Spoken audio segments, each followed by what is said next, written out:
The horse was trembling, isolated in the corner of the auction, ignored by everyone, until a little girl approached, looked into his eyes, and whispered something. When he reacted as if he knew her, even the auctioneer froze. Amber Sullivan knew what it meant to be invisible. In Oak Ridge, Kentucky, where bloodlines and heritage determined a person's worth, she was just the trailer girl, the 17-year-old orphan living on the outskirts of the self-proclaimed horse capital of the world. The death of her parents on an icy road 3 years ago had left her under the reluctant care of an aunt who viewed her niece as a temporary burden until she turned 18. The tiny trailer they shared stood in the shadow of the majestic horse farms that made Kentucky famous. Amber attended the local high school when she wasn't working part-time at the town diner or the feed store, where the smell of hay and molasses brought her an odd comfort. Her true sanctuary, however, was the stables of neighboring farms, where she volunteered on weekends just to be near the horses. "That girl's got away with them," old Winston had commented once, the longtime handler at Maple Ridge Farm, after watching how a frightened colt calmed at Amber's mere presence. "It's like she speaks their language." It wasn't just intuition. Since childhood, when her parents were still alive and working as handlers at a modest farm, Amber had learned to read the subtle signs of horses. Her mother, a distant descendant of Cherokee, had taught her that horses never lie. Their eyes, ears, and posture reveal everything. "Listen with your eyes," she would say. After her parents' death, this connection with animals deepened, as if shared pain created an invisible bridge between species. That afternoon, Amber wiped down the counter at Maggie's diner, half listening to a table of well-dressed men discussing their latest acquisitions. "Paid $300,000 for her," a man in an expensive suit boasted, twirling his coffee spoon. "Bloodline goes back to Secretariat on the dam side." "Worth every penny if she produces winners," his companion replied. Amber refilled their coffee cups, invisible as always. These men spoke of living creatures as if they were stocks to be traded, commodities with return on investment. As she moved away, a memory surfaced, her mother sitting cross-legged in fresh straw, stroking the neck of a nervous mare. "Horses carry our stories in their bodies, Amber," her mother had said. "When they're afraid, they're not just reacting to now, but to everything that's ever happened to them." The memory faded as the bell above the door jingled. Maggie, the diner's owner, called from the kitchen. "Amber, you need to leave early today, don't you? For your shift at Mason's Feed?" "Yes, ma'am," Amber replied, untying her apron. The feed store paid 50 cents more per hour than the diner, and every dollar mattered if she wanted to have anything saved when she turned 18 in 7 months. At Mason's Feed store, the rich smell of sweet feed and leather enveloped her as she stocked shelves. 2 older men in worn Carhartt jackets were discussing the upcoming Lexington annual auction while examining halters. "Heard Hartwell's bringing that wild Mustang he's been trying to break," said the taller one, his weathered face creased with skepticism. "Third trainer quit after the horse nearly killed him. What's Hartwell expect, taking a wild thing like that, trying to force it into submission?" Amber's hands stilled on the shelf. She'd heard whispers about Richard Hartwell, the Texas oil magnate who'd bought a large property outside of town last year. His reputation preceded him, a man who collected horses like trophies and discarded them when they failed to perform. "Shame," continued the first man. "Beautiful animal, they say, black as midnight with a white lightning mark on his chest. Captured from Wyoming plains." "Heard that capture wasn't exactly legal," the other muttered, lowering his voice. "But who's going to question a man with Hartwell's money? He's sending it to slaughter if no one buys it at the auction. Says it's untrainable." Something twisted in Amber's chest. She'd never been to the prestigious Lexington auction. It was an event for the wealthy, where purebred horses sold for small fortunes. She knew she didn't belong in that world, but something about the wild Mustang drew her irresistibly. That evening, in the cramped trailer she shared with her aunt, Amber sat at the wobbly kitchen table doing homework. Her Aunt Patricia moved around the tiny kitchen, barely acknowledging her presence. "I'll be home late tomorrow," Patricia said, not looking up from her phone. "Extra shift at the hospital." Amber nodded, used to her aunt's indifference. Since taking in her brother's orphaned daughter, Patricia had made it clear this arrangement was temporary, a duty rather than a choice. "I was thinking of going to Lexington tomorrow after school," Amber ventured. "The annual auction is happening." Patricia raised an eyebrow. "What for? It's not like you can afford anything there." "I just want to see the horses," Amber said quietly. Her aunt shrugged. "Suit yourself. Just don't miss work. We need your paycheck for next month's lot rent." The following afternoon, Amber found herself at the sprawling Lexington Event Center, heart pounding as she slipped through the service entrance, nodding confidently as if she belonged. Inside, the atmosphere hummed with wealth and privilege. Men in tailored suits and women in designer boots examined gleaming thoroughbreds with critical eyes. Richard Hartwell stood in the center of a group near a secluded stall, his voice carrying with practiced authority. He was shorter than Amber had imagined, but his presence commanded attention, from his custom boots to his silver Rolex. 3 professional trainers, and the animal nearly killed the last one, Hartwell boasted to the potential buyers, as if the horse's rebellion was an exciting challenge. "But look at that bone structure, that chest. With the right trainer and firm hand, he'll be a champion." Amber skirted the edges of the crowd, making herself invisible as she'd learned to do throughout her life. When she reached the isolated stall where they kept Thunder, what she saw broke her heart. A magnificent black Mustang nearly 17 hands high, with a white lightning-shaped mark on his chest, but his eyes revealed pure terror. The animal trembled in the corner of the stall, covered in sweat despite the mild spring temperature. His back showed marks from whippings, and his hind legs were chafed from the ropes used to bring him down. "Step back, girl," ordered a security guard. "That one's dangerous." But Amber remained still, observing. What others saw as aggression, she recognized as extreme fear. The horse wasn't wild. He was terrified. She noticed how his ears flattened against his head when anyone approached, how his eyes showed too much white, how his muscles bunched in preparation for flight that couldn't happen in the confined space. Every movement was defensive, not aggressive. This wasn't an untrainable animal. This was a creature whose trust had been shattered.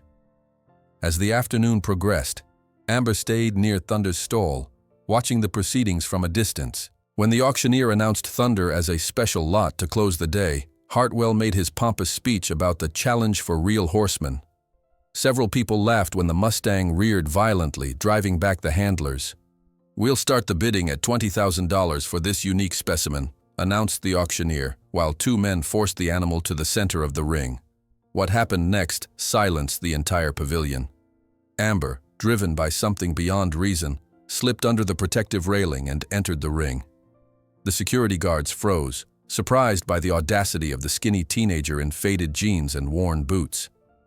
"Get that girl out of here!" shouted Hartwell. But something extraordinary was already happening. Amber didn't approach the horse directly. Instead, she crouched down, lowering her center of gravity, and began to hum softly, an old Appalachian lullaby her mother sang on stormy nights. The entire pavilion fell silent. Thunder, who seconds before had threatened anyone who approached, turned his ears toward her. "It's a trick," someone scoffed, but the comment sounded weak in the growing silence. Amber continued singing, making no direct eye contact, respecting the space of the terrified animal. Then slowly, Thunder took a step in her direction, then another. The experienced handlers held their breath as the immense Mustang, who had injured 3 professionals, cautiously approached the girl. I know," she whispered when they were just a few feet apart. "I lost everything too." A tear slid down Amber's cheek as Thunder extended his muzzle, still keeping his distance, but clearly recognizing something in the girl that no one else could understand, the reflection of his own pain. Hartwell, furious at the interruption of his auction, ordered, "Security, get this meddling hillbilly out of here." But no one moved. Even the most cynical observers watched, mesmerized, the silent dance between the rejected girl and the feared horse. For the first time, Thunder wasn't baring his teeth or rolling his eyes. His ears remained pointed forward, in an unmistakable sign of interest. The magical moment was broken when one of Hartwell's handlers finally stepped forward with a rope, causing Thunder to violently back away. The crowd sighed, disappointed, as Amber was escorted out of the ring. "What do you think you're doing, girl?" asked the local sheriff, who was working security at the event.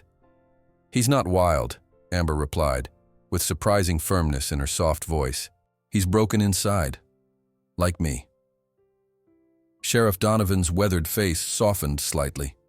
In his 30 years enforcing the law in horse country, he'd seen how the wealthy treated both animals and people they considered beneath them. "That may be so," he said more gently, "but you can't just walk into an auction ring.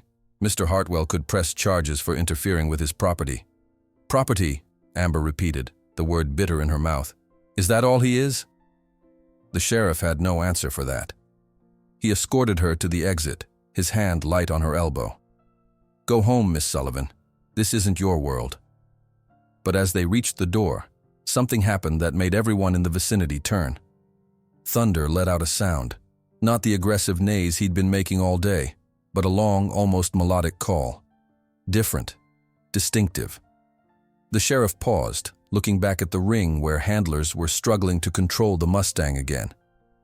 "That's strange," he muttered. "Almost sounds like he's calling to someone." Amber didn't respond, but her heart raced. She knew exactly who Thunder was calling to.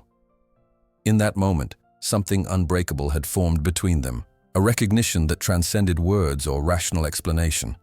As she stepped outside into the fading light, Amber made a silent promise to the Mustang. This wasn't over. Somehow she would find a way back to him. Because in that brief connection, she had seen what no one else could. Not a wild, dangerous animal, but a soul as wounded and lonely as her own. A soul calling out for someone who spoke its silent language. Behind her, Thunder's call echoed again across the auction grounds. A sound long and almost melodic, different from the aggressive neighs he had been emitting all day. It was a call to her. Thunder's call lingered in Amber's mind as she rode the bus back to Oak Ridge. The sound had pierced something deep within her, a connection she couldn't explain but felt with absolute certainty.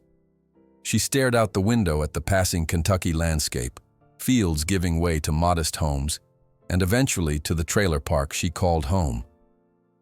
The Mustang's eyes haunted her, wild with fear, yet somehow recognizing something in her that others had missed. 3 days later, Amber was restocking shelves at Mason's feed store when the bell above the door jingled. Dr. Thompson, the local veterinarian, entered, his weathered face creased with concern. He nodded to her as he approached the counter, but his attention was on Mr. Mason. "Hartwell's Mustang is headed for the slaughterhouse by week's end," he said without preamble. "No buyers at the auction after that. Incident." Amber froze, a bag of sweet feed clutched to her chest. "Shame," replied Mason, shaking his head. "Heard it was a magnificent animal. It is. Just terrified out of its mind." Dr. Thompson glanced at Amber, catching her eavesdropping. Instead of admonishing her, he walked over. "You're the Sullivan girl, aren't you? The one who walked into the ring at Lexington?" Heat crept up Amber's neck. "Yes, sir." "Why'd you do it?" His tone wasn't accusatory, merely curious. Amber set down the feed bag, choosing her words carefully. He wasn't wild or dangerous, just scared. I could see it in his eyes, his posture. Everyone was treating him like he was vicious, but he was just broken. Dr. Thompson studied her for a long moment. "Would you like to help me with him?" "Sir, I've convinced Hartwell to let me try one last approach before sending the Mustang to slaughter. What he doesn't know is that my approach is you." He lowered his voice. $100 a week, to work with Thunder. Amber's heart raced. $100 was more than she made at both her jobs combined. But more importantly, Thunder would have a chance. "I can't guarantee anything," she warned, though her pulse quickened at the possibility of helping the Mustang. "Neither can I," Dr. Thompson replied with a slight smile. "But I've been a vet for 30 years, and I've never seen a horse respond to someone the way Thunder responded to you." The following morning, Amber sat cross-legged outside Thunder's isolated stall at the back of Dr. Thompson's clinic. The Mustang remained in the farthest corner, ears flicking nervously at every sound. She didn't approach or even look directly at him. Instead, she opened a worn copy of The Black Stallion, the book her father had read to her every night before bed, and began reading aloud. The first time Alec Ramsey had seen the giant black stallion, he had been aboard the Drake, bound for England. She read for an hour, her voice soft and even. Though Thunder never moved from his corner, his ears remained constantly oriented toward her, tracking the sound of her voice. On the second day, she continued the story. This time, she noticed Thunder had shifted slightly closer to her side of the stall. "What are you doing with him?" asked Mike Jenkins, an experienced trainer who had stopped by the clinic, drawn by rumors of the girl working with the killer Mustang. "Nothing," Amber answered honestly. "I'm just here." And it was true. While others had tried to force Thunder into submission with whips and ropes, Amber simply offered her presence. No expectations, no demands, no schedules. On the third day, she brought her mother's old guitar. The case was scuffed from years of use, and the instrument slightly out of tune, but Amber didn't mind. She sat in her usual spot and began strumming simple chords, humming folk songs her mother had taught her.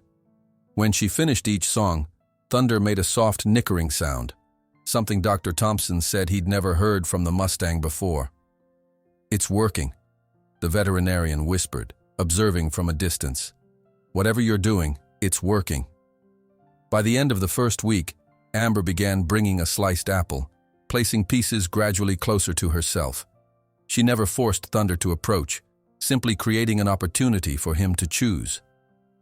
On the 10th day, the Mustang finally took a piece from her outstretched palm, though he still retreated if she made any sudden movement.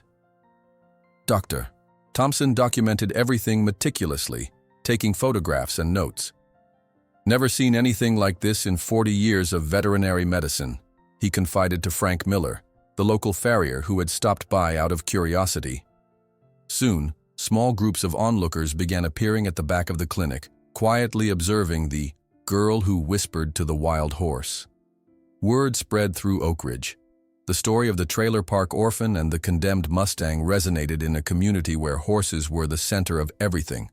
Old-timers who had seen decades of training methods watched with particular interest, recognizing something revolutionary in Amber's patient approach.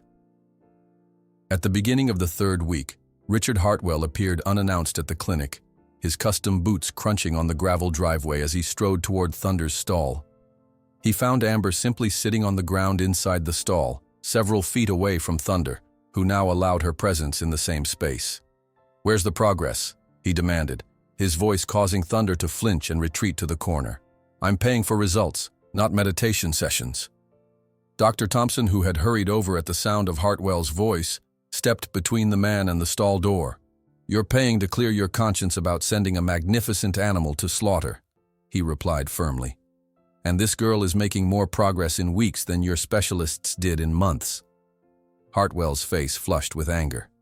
"I want to see him responding to commands, wearing a saddle, showing some value for my investment." "That's not how this works," Amber said quietly, her eyes still on Thunder, who was trembling slightly at the confrontation. "He needs to trust first. You can't force trust." "Listen, girl," Hartwell snapped. "I've been breeding champions since before you were born. Horses need a firm hand, not lullabies and bedtime stories." After he left, it took Amber nearly an hour to calm Thunder down.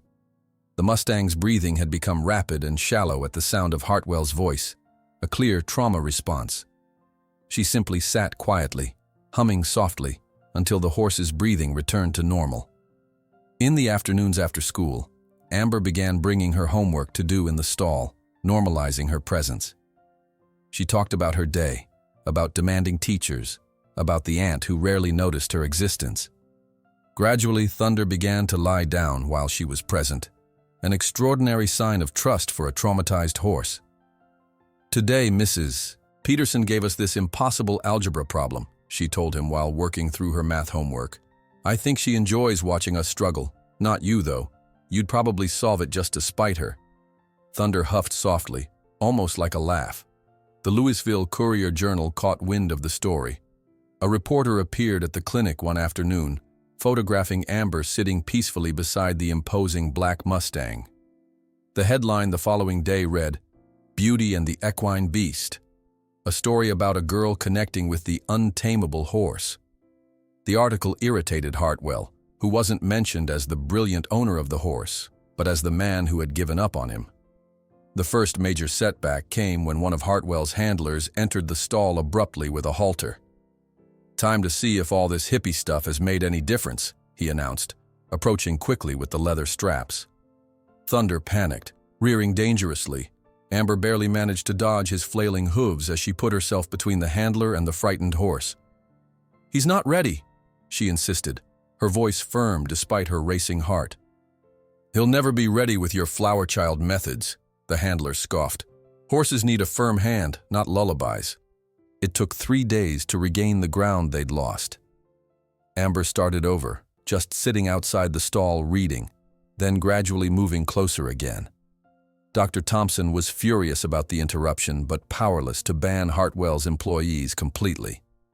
"Horses have incredible memories," he explained to Amber, "especially for trauma. Each negative experience reinforces their fear. Then we need to create more positive ones," she replied simply. As they completed a month of work, Dr. Thompson proposed a test. "Let some breeders see the progress," he suggested. "Hartwell is getting impatient." The following Sunday, a small group of respected local breeders gathered discreetly at the back of the clinic. Amber entered the stall as always, speaking softly to Thunder. To the observers' surprise, the Mustang came to her, lowering his head to be stroked, something no one had achieved before. "Incredible," murmured Sarah Whitaker, whose family had been breeding horses in Kentucky for generations. "No ropes, no whips." Sarah's husband nodded. "I've been training horses for 30 years, and I've never seen anything like this, especially with a Mustang this traumatized." The moment that left everyone speechless came when Amber, sensing Thunder was ready, sat down on the stall floor. To everyone's amazement, the powerful Mustang lay down beside her, resting his head near her legs, the most vulnerable position possible for a horse. "He's completely at ease with her," whispered Frank Miller, the farrier. "Look at his eyes, half closed, relaxed. I wouldn't have believed it if I hadn't seen it myself." Dr. Thompson captured a photograph of this moment on his phone. Within hours, the image was circulating among the equestrian community. When it reached Hartwell's hands, the magnate immediately telephoned. "I want the horse back," he demanded without greeting. "Now he's tamed. Now he's worth something." "He's not tamed," Dr. Thompson corrected. "He's beginning to trust, and only Amber. I don't care. I have an interested buyer. My men will pick him up tomorrow morning." Before Dr. Thompson could protest, Hartwell hung up. The veterinarian found Amber in the stall, where she was now regularly brushing Thunder's tangled mane. "They're coming to take him tomorrow," he informed her sadly. Amber froze, the brush still in her hand. Thunder, sensing her tension, softly nuzzled her neck. "He's not ready," she whispered, her hand instinctively moving to stroke the white lightning mark on his chest. "If they force him now, he'll lose all the trust we've built." Dr. Thompson's shoulders slumped. "I know, but legally there's nothing I can do.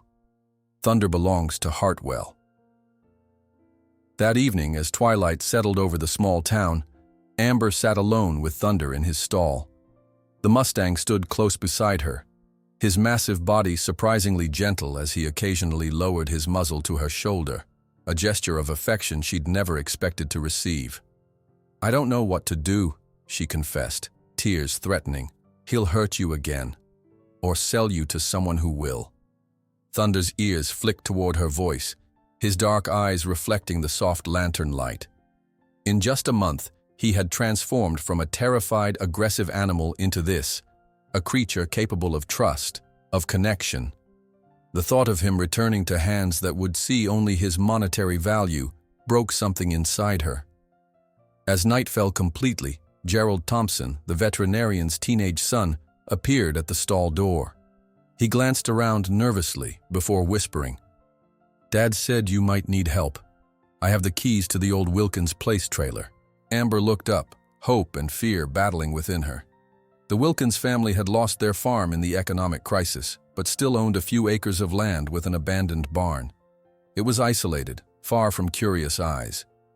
"We could get in serious trouble," she whispered back, even as she rose to her feet. Gerald shrugged.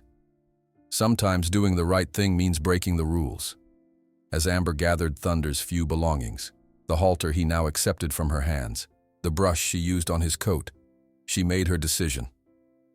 By midnight, under the silver glow of a Kentucky moon, she led Thunder carefully away from the clinic toward an uncertain future.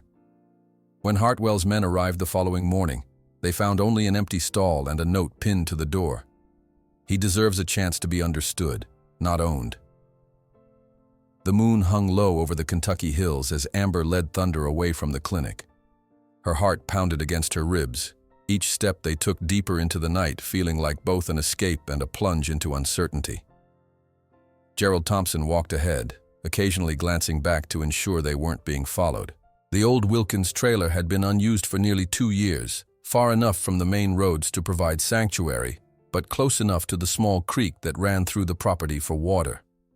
Thunder moved cautiously beside Amber, his massive frame tense but compliant. The Mustang's ears flicked constantly, processing the unfamiliar night sounds, an owl's distant call, the rustle of nocturnal creatures in the underbrush, the whisper of wind through spring leaves. Twice he balked at shadows, but each time Amber's soft humming steadied him. "Almost there," Gerald whispered over his shoulder. "Past those trees."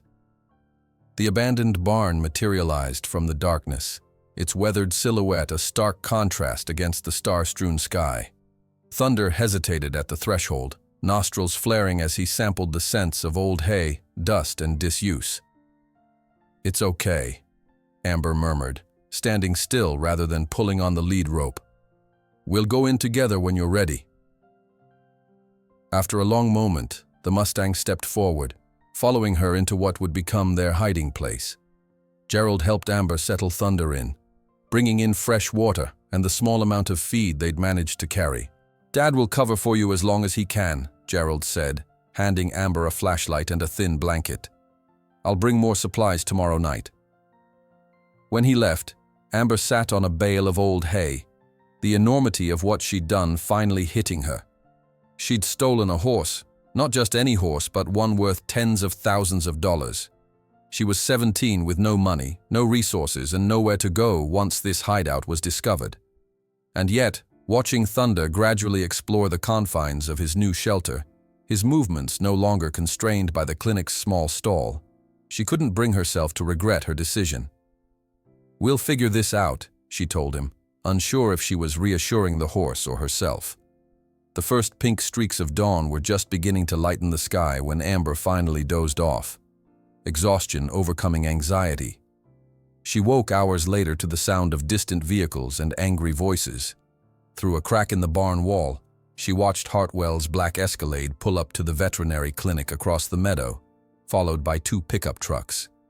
Even at this distance, she could see the fury in the magnate's stance as he stormed into the building. Minutes later, her phone buzzed with a text from Gerald. They found the note, "Hartwell threatening lawsuit. Sheriff on way." Amber's hands trembled as she fed Thunder the last apple she had brought. The Mustang accepted it gently from her palm, a far cry from the terrified animal that had once threatened anyone who approached. As he chewed, he kept his dark eyes fixed on her face, as if trying to read her emotions. "Theft of property."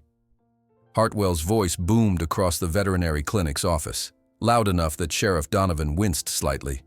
"I want that girl arrested and that horse returned immediately." The sheriff, a pragmatic man who had served Oak Ridge for over 2 decades, maintained his composed expression. "Technically, Richard, the horse was under Dr. Thompson's custody for treatment, and we have reports that you planned to slaughter it weeks ago. That's irrelevant. It's my horse. It cost me $30,000. Dr. Thompson, standing by the window, spoke without turning. "A horse you acquired under questionable circumstances, from a dealer who has conveniently disappeared." Hartwell's face reddened. "I don't have to justify my purchases to you, Thompson. Your clinic is finished in this town.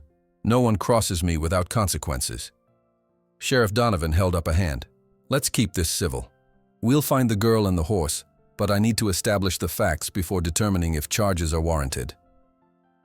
As the day progressed, the news of Amber's disappearance with Thunder spread through Oak Ridge like wildfire. The story divided the small community along predictable lines. Hartwell's allies, primarily those with economic ties to his businesses, condemned the horse thief, while many others quietly rooted for the girl.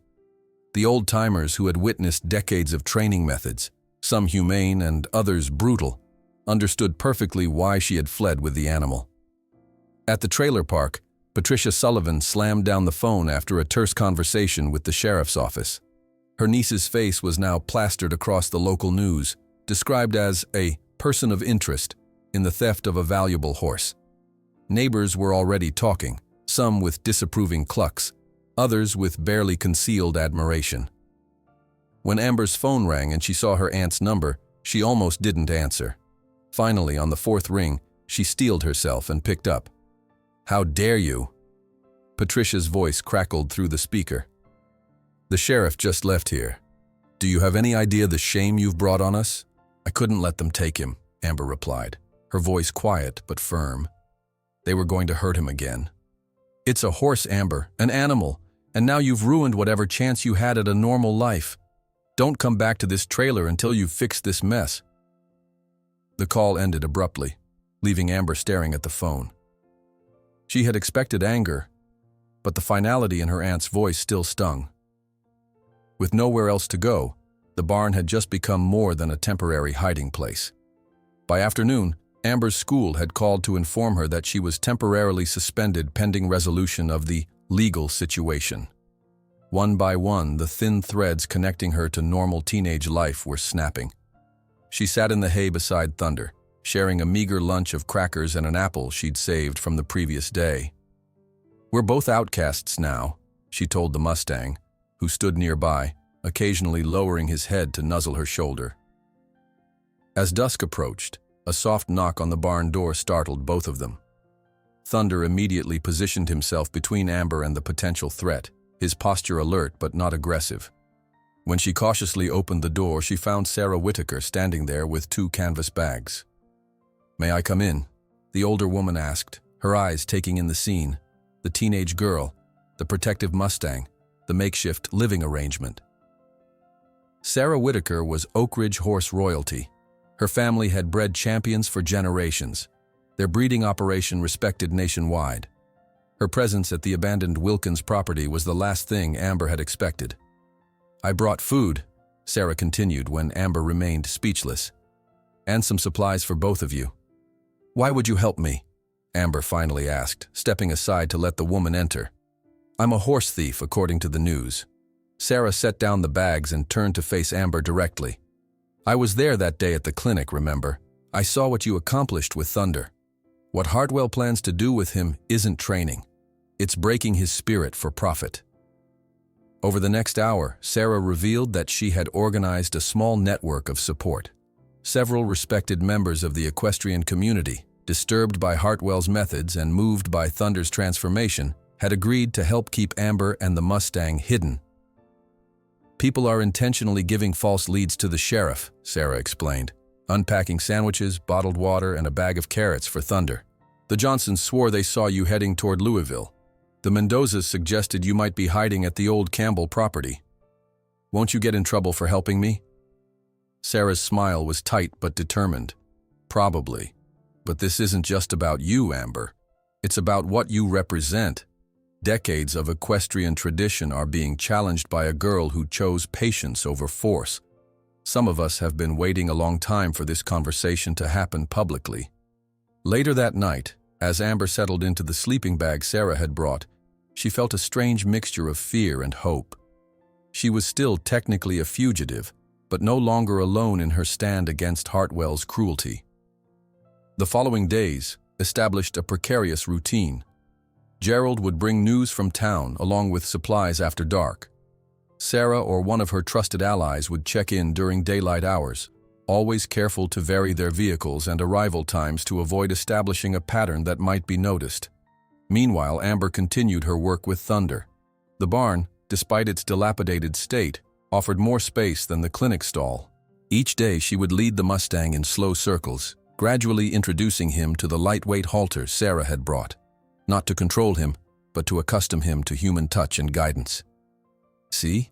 It's not so bad," she murmured, as Thunder allowed her to slip the halter over his ears. "Just a little pressure, and it comes right off when we're done." 5 days after their escape, Dr. Thompson visited, bringing medical supplies to check Thunder's condition. He whistled low when the Mustang calmly allowed him to approach, even permitting a brief examination. "Remarkable," he said, stepping back. "A month ago, it would have taken 3 men with ropes to get this close to him." "He's learning that not all humans want to hurt him," Amber replied, rubbing the white lightning mark on Thunder's chest. "It just takes time and consistency." "Time we may not have," Dr. Thompson warned. "Hartwell has intensified his search. He's hired private investigators and threatened to sue anyone found to be helping you." The threat materialized the next day when Hartwell publicly announced he was terminating his business with Thompson's veterinary practice, potentially costing the clinic its most lucrative client. "You just lost your biggest customer," Hartwell had warned during a heated confrontation at the local diner, loud enough for everyone to hear. "And you just lost the only veterinarian willing to cover up your questionable training methods," Thompson had retorted, decades of quietly documented abuses giving weight to his words. The confrontation drew the attention of state media. An investigative journalist from the Courier-Journal began researching Hartwell's history in Texas, uncovering a disturbing pattern. Several valuable horses had been retired prematurely after suspicious injuries. 3 previous animal cruelty complaints had been mysteriously dropped. On the 10th night of hiding, Amber sat in the barn doorway, watching stars appear one by one in the darkening sky. Thunder stood beside her, his massive body relaxed in a way she could never have imagined when they first met. For the first time, she had placed a light rope around his neck, not to control him, but to continue building his tolerance for human handling.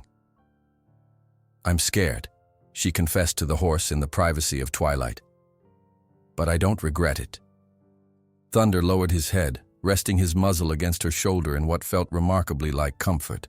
These quiet moments of connection made the uncertainty bearable, the knowledge that somehow, against all odds, they understood each other's brokenness.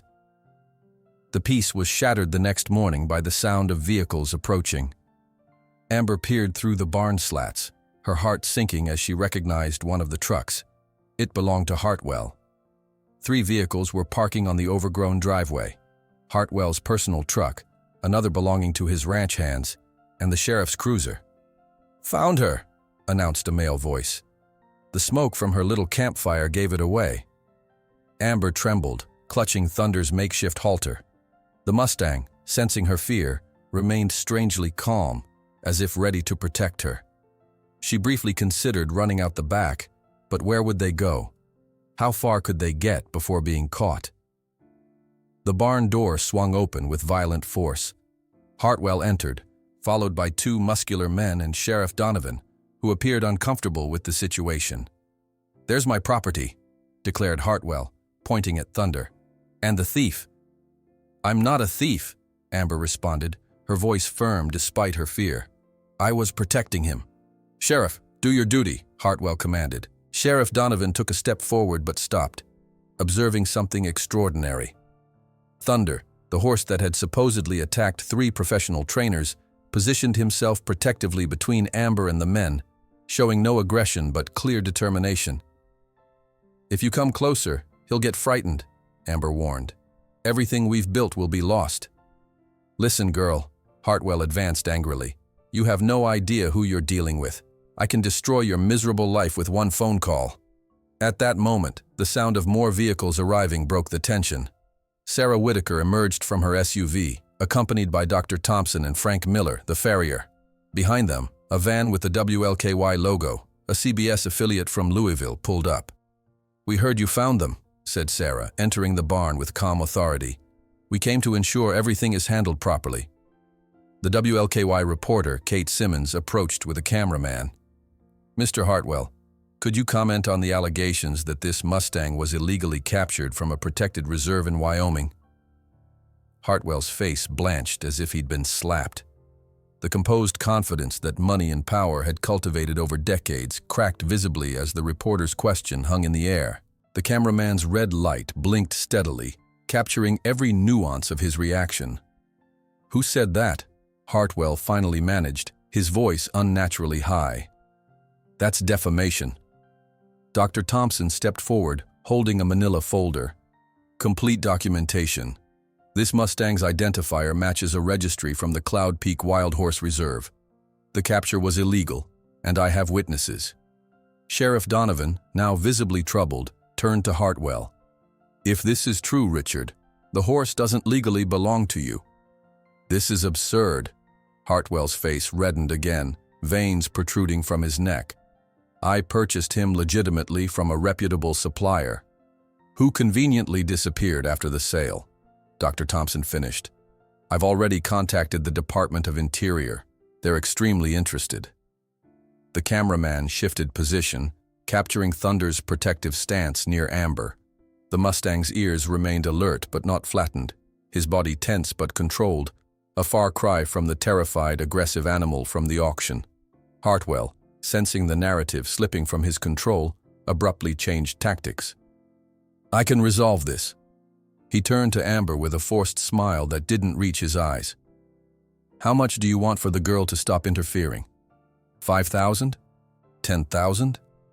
Is he trying to bribe a minor on camera?" the reporter asked, feigning surprise while the cameraman continued recording. Frank Miller, the usually quiet farrier, stepped forward.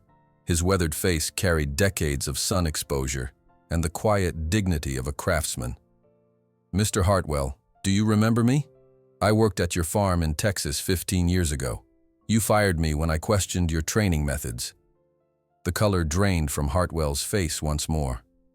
"I don't know what you're talking about. I keep documentation of every horse you retired prematurely, including photographs of the injuries." The tension in the barn was palpable.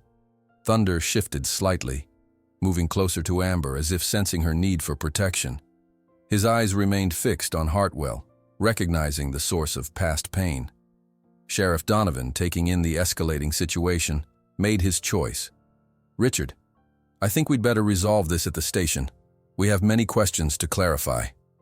"This isn't over, girl," Hartwell hissed at Amber as the sheriff guided him toward the door.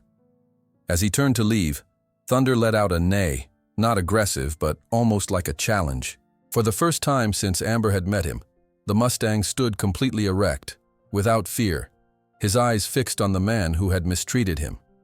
It was the posture of an animal who finally knew he wasn't alone anymore. 3 weeks later, Amber arrived at the county courthouse as the morning sun cast long shadows across the historic building. The sleepless night showed in the shadows beneath her eyes, but determination straightened her spine. Today would decide Thunder's future, and perhaps her own. Richard Hartwell had mobilized an army of attorneys to claim ownership of the Mustang, while federal prosecutors investigated the illegal capture allegations.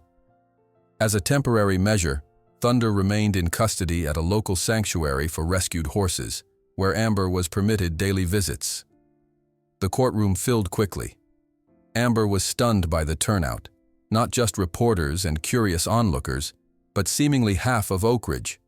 Stable hands, farriers, breeders, many wearing hastily printed T-shirts, with the now famous photo of Amber and Thunder that had circulated on social media. Outside, reporters from Louisville and even CNN covered what they called the stolen Mustang case. Before entering the courthouse, Amber had visited Thunder at the sanctuary. The Mustang now came to greet her when she arrived, without hesitation. That morning, she had pressed her forehead against his, a gesture she'd seen her mother use years ago with frightened horses. "Whatever happens today," she'd whispered, "you taught me what courage means." In the courtroom, Judge Holloway presided with a severe expression. Hartwell's legal team presented purchase documents, ownership certificates, and characterized Amber as a troubled teenager who had interfered with the legitimate rights of a respected businessman. "Mr. Hartwell has invested considerable resources in this animal," argued the lead attorney, a silver-haired man in an impeccable suit. The defendant's emotional attachment, while perhaps understandable for someone her age, does not override legal ownership. When Dr. Thompson took the stand, he methodically presented the evidence he'd gathered about Thunder's origins. The Department of Interior representative confirmed that the Mustang's marking pattern matched an animal registered from the protected reserve. The capture was conducted outside legal roundup parameters, the representative explained. If this is indeed the same animal, as the identifying marks strongly suggest, then the initial acquisition was illegal, invalidating subsequent sales. The courtroom murmured with this revelation. Amber watched as Hartwell leaned forward to whisper furiously to his attorneys. The most powerful testimony, however, came when Frank Miller took the stand. The farrier removed his worn cap, revealing thinning gray hair, as he addressed the court in a voice that, though quiet, carried unwavering conviction. "It's not just Thunder," he explained, emotion breaking through his usually stoic demeanor. "I've documented 17 valuable horses subjected to brutal training methods at Mr. Hartwell's properties over the last 20 years. When they became uncontrollable, actually traumatized, they were discarded." Judge Holloway, visibly disturbed, leaned forward. "Why didn't you report this sooner, Mr. Miller?" "Fear, Your Honor. Mr. Hartwell is powerful. People who challenge him lose jobs, reputations, everything." The judge nodded slowly, turning his gaze to where Hartwell sat, poker-faced but with a muscle twitching in his jaw. When Amber finally testified, her soft voice gained strength as she spoke about Thunder. She wore her only dress, a simple blue cotton garment that had belonged to her mother, and though she trembled slightly on approach, her words came clear and determined. "Thunder isn't wild or dangerous. He was broken, not tamed, broken. There's a difference. All I did was show him that not all humans want to hurt him." Hartwell's attorney attacked during cross-examination. "Miss Sullivan, what does a teenager without training know about horse management? Mr. Hartwell employs the country's finest specialists." "I know what it's like to be afraid and feel alone," she answered simply. "Like Thunder." The attorney paused, momentarily thrown by the simplicity and honesty of her response. During the lunch recess, Amber sat alone on a courthouse bench, picking at a sandwich Dr. Thompson had brought her. Sarah Whitaker approached, settling beside her with surprising grace for a woman in her 60s. "If we win," Sarah began without preamble, "I want to offer you a real job at our farm, and education, veterinary college if you want. My husband and I never had children, and our community needs young people who understand horses the way you do." Amber stared, overwhelmed by the unexpected generosity. "Why would you do that for me?" Sarah's weathered hand covered Amber's. "Because talent like yours comes along once in a generation. It shouldn't be wasted because of circumstances." When the session resumed, Judge Holloway announced, "Before my decision, there's one final testimony I need to consider." Everyone turned in surprise as the side door opened and Gerald Thompson, the veterinarian's son and a law student, entered carrying a laptop. "Your Honor, with your permission, I'd like to present a video recorded the morning after the confrontation in the barn." On the screen, footage showed Amber at the sanctuary with Thunder.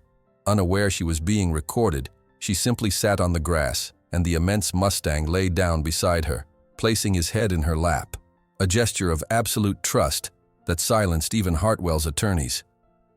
"I'd also like to present this second video," continued Gerald. "Filmed yesterday when Mr. Hartwell visited the sanctuary." The recording showed Hartwell entering the paddock where Thunder was kept. The Mustang immediately backed away, showing every sign of extreme terror. When Hartwell attempted to approach with a halter, the animal reared violently, nearly injuring himself on the fence. "This horse," Gerald concluded, "is literally choosing who can approach him. Isn't that autonomy?" Judge Holloway removed his glasses, polishing them thoughtfully before speaking. "While horses are legally considered property, this case transcends simple ownership questions. I determine that Thunder shall remain in custody of the Oak Ridge Sanctuary, while federal investigations into his capture proceed." Turning to Hartwell, he added, "And I inform you that I'll be forwarding all evidence presented today to the prosecutor's office to investigate possible animal cruelty crimes." The courtroom erupted in applause. Hartwell, livid, exited flanked by his attorneys, while reporters rushed to interview Amber. But she had already slipped out through a back door, eager to tell Thunder the good news. 6 months later, on a golden autumn morning, curious visitors gathered at the fence of the newly inaugurated Thunder Sanctuary, a once-abandoned property in the Oak Ridge Hills, donated by the Whitaker family, and renovated with donations that arrived from across the country after the story gained national prominence. The Kentucky governor had recently signed Amber's Law, legislation that increased protections for wild horses and required rigorous verification of the origin of Mustangs commercialized in the state. In the Maine Pastures Center, Amber Sullivan, now internationally recognized as a specialist in traumatized horse recovery, worked with a new rescue, an emaciated, frightened Appaloosa that had been confiscated from an abusive owner. Beside her, completely free of halters or ropes, Thunder accompanied her every movement like an attentive guardian. The Mustang, now healthy and confident, occasionally approached the nervous Appaloosa, as if offering reassurance in a way no human could. "It's almost as if he understands his mission now," commented Dr. Thompson, observing from beside Sarah Whitaker. "He helps others trust." "They heal together," Sarah replied, smiling as she watched Amber whisper something into Thunder's ear. Later that afternoon, after the visitors had departed, Amber did something that still surprised those who witnessed it. Without a saddle, without a halter, with just a light touch on his powerful neck, she climbed onto Thunder's back. The Mustang, once considered untamable, remained perfectly calm, waiting for her guidance. Together, girl and horse rode to the hilltop, where the setting sun transformed everything to gold. To any observer, it would be impossible to say who had saved whom, the orphaned girl or the wild horse. The truth, as Amber had discovered, was that they had rescued each other, proving that sometimes the deepest connections are born when two broken souls recognize in each other the chance to become whole again. A shaft of early morning sunlight streamed through the sanctuary barn's window, casting a golden glow across Thunder's black coat as he stood beside Amber. 1 year had passed since the courthouse decision, transforming both their lives in ways neither could have imagined. The frightened Mustang with terror in his eyes had become a majestic presence, carrying himself with quiet dignity that visitors often remarked upon. And Amber, once the invisible trailer girl, now found herself at the center of something revolutionary. "Remember when you wouldn't let anyone within 10 feet of you?" she whispered, running her fingers through his mane. Thunder nudged her shoulder gently, his ears pricked forward in what she'd come to recognize as his listening posture. The sanctuary had become a haven for both of them. After the national attention following the trial, donations had poured in from across the country. The abandoned Wilkins property had been transformed into the Thunder Sanctuary, a rehabilitation center for traumatized horses. Sarah Whitaker had made good on her promise, offering Amber not just employment, but mentorship and a future she'd never dared imagine. "Ms. Sullivan?" a voice called from outside the barn. "The university group is here." Amber gave Thunder a final pat before stepping into the bright Kentucky morning. A dozen students in University of Kentucky polo shirts waited expectantly, notebooks in hand. Dr. Jeffries, their equine behavior professor, nodded in greeting. "As I mentioned," the professor addressed his students, "Ms. Sullivan's methods challenge conventional wisdom about rehabilitation. Pay close attention." Though only 18, Amber had grown accustomed to these visits. 3 mornings each week she led tours of the sanctuary while balancing her own preliminary veterinary studies at the university, courtesy of the Whitaker Scholarship.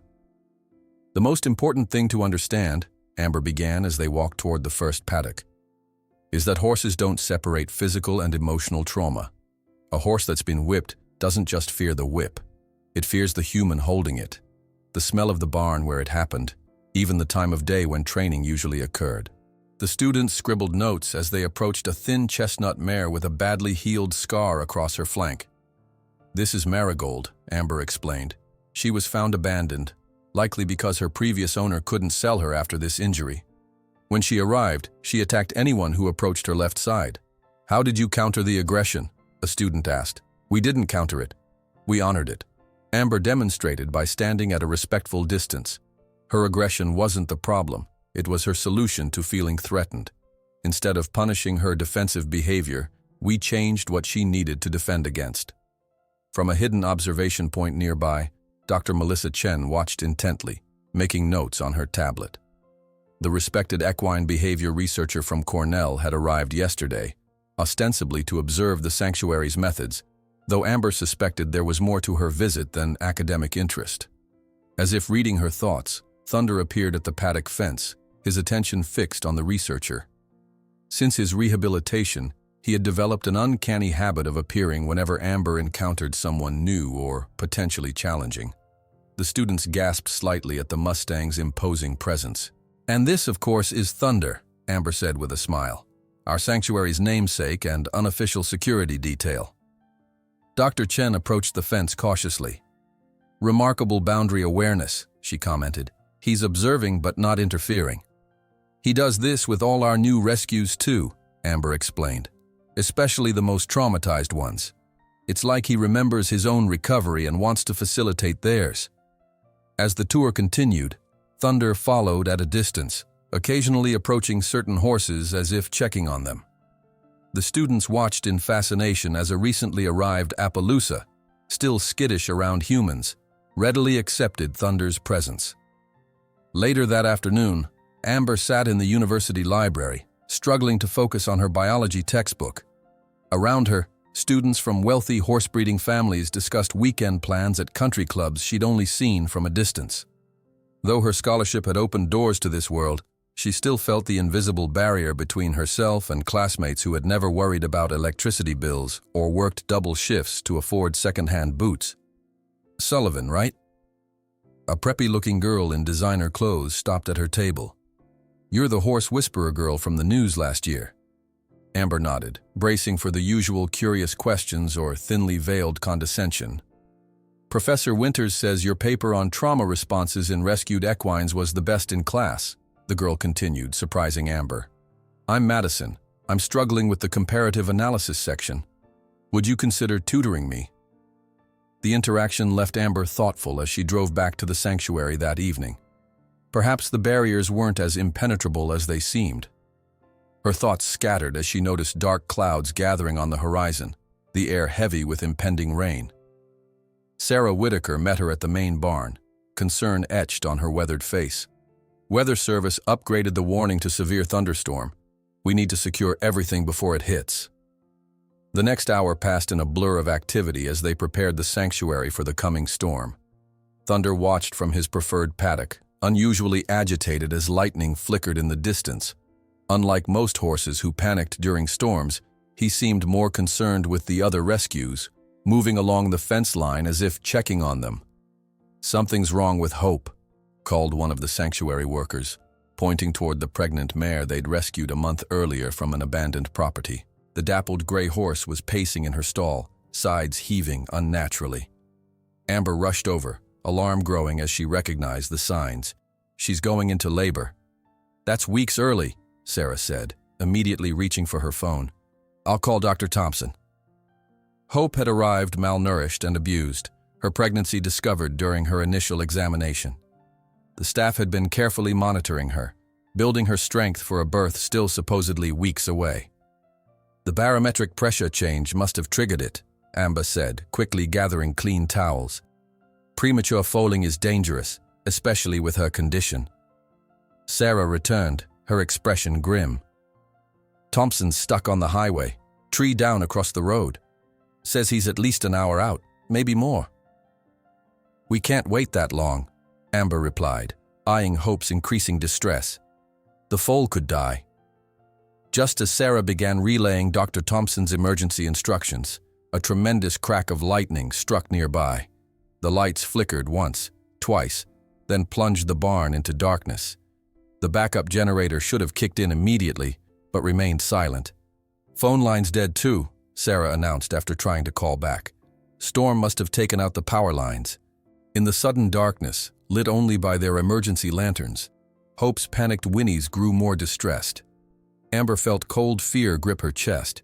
She had assisted Dr. Thompson with births before, but never managed one alone, certainly not a high-risk premature foaling in the middle of a power outage.